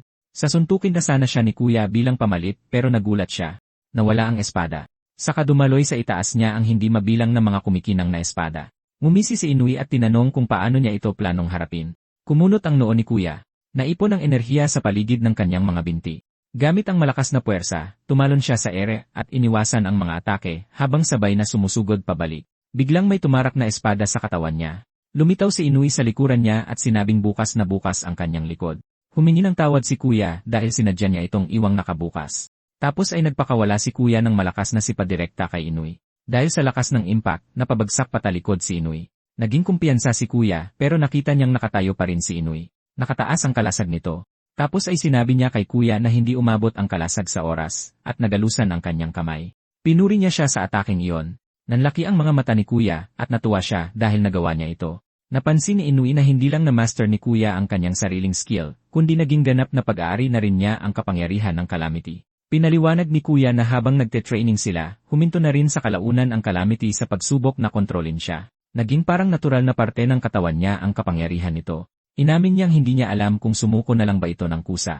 Naalala ni Inui ang report ni Kijoin. Pumunta siya sa lab nito at nakita ang replika ng bata. Sinabi nito sa kanya na pwede niya itong kunin kung gusto niya pero tumanggi siya. Tinanong niya kung ano ang natuklasan nito at sinabi sa kanya na hindi na tao ang nilalang na yon. Isa itong Calamity. Pabalik sa kasalukuyan, kinakabahang nagtanong si Kuya kung may problema ba. Sumagot si Inui na wala naman. Naisip niya sa sarili na masyado lang siyang nag-aalala sa wala. Sinabi ni Inui na na-curious siya kung ano ang itsura ng Calamity sa loob niya, pero naalala ng ating bida ang nakakamatay na aura na inilabas ni Inui noong nag-uusap sila tungkol kay Mugen. Siyempre dahil doon, hindi pwedeng sabihin ni Kuya ang totoo. Para maiba ang usapan, pinaalalahanan ni Inui si Kuya na bubukas ang special grade gate sa loob ng 1 linggo. Binanggit din niya na hindi pa rin tapos ang misyon ni Kuya. Alam ni Kuya na ito ay dahil kailangan pa rin niyang maging isa sa mga numbers. Pinaliwanag ni Inui na ituturo na niya ngayon sa 2 kandidato ang lihim na sining na tinatawag na Refined Armor Release na kailangan para makasali sa numbers. Habang naglalakad palayo si Inui, biglang napatigil si Kuya sa pagbanggit niya ng salitang 2. Tapos ay lumitaw si Keiko sa nagisa likuran niya at tinanong kung si Kuya ba ang isa pang kandidato. Napaatras si Kuya sa gulat. Ipinakilala ni Inui si Kei bilang rank 11 at si Kuya bilang rank 12. Pinaliwanag niya na ang numbers ay may 1-0 miyembro lang. Dahil wala na si Theo, may 1 upuang natitirang bakante. Idineklara ni Inui na maglalaban sina Kuya at Kei para sa nag-iisang posisyon na yon. Parehong nakataas ang depensa ng 2. Matalim na tinitigan ni Kei si Kuya. Mabilis na uminit ang tensyon. Sabay nilang idineklara na sila ang susunod na miyembro ng numbers.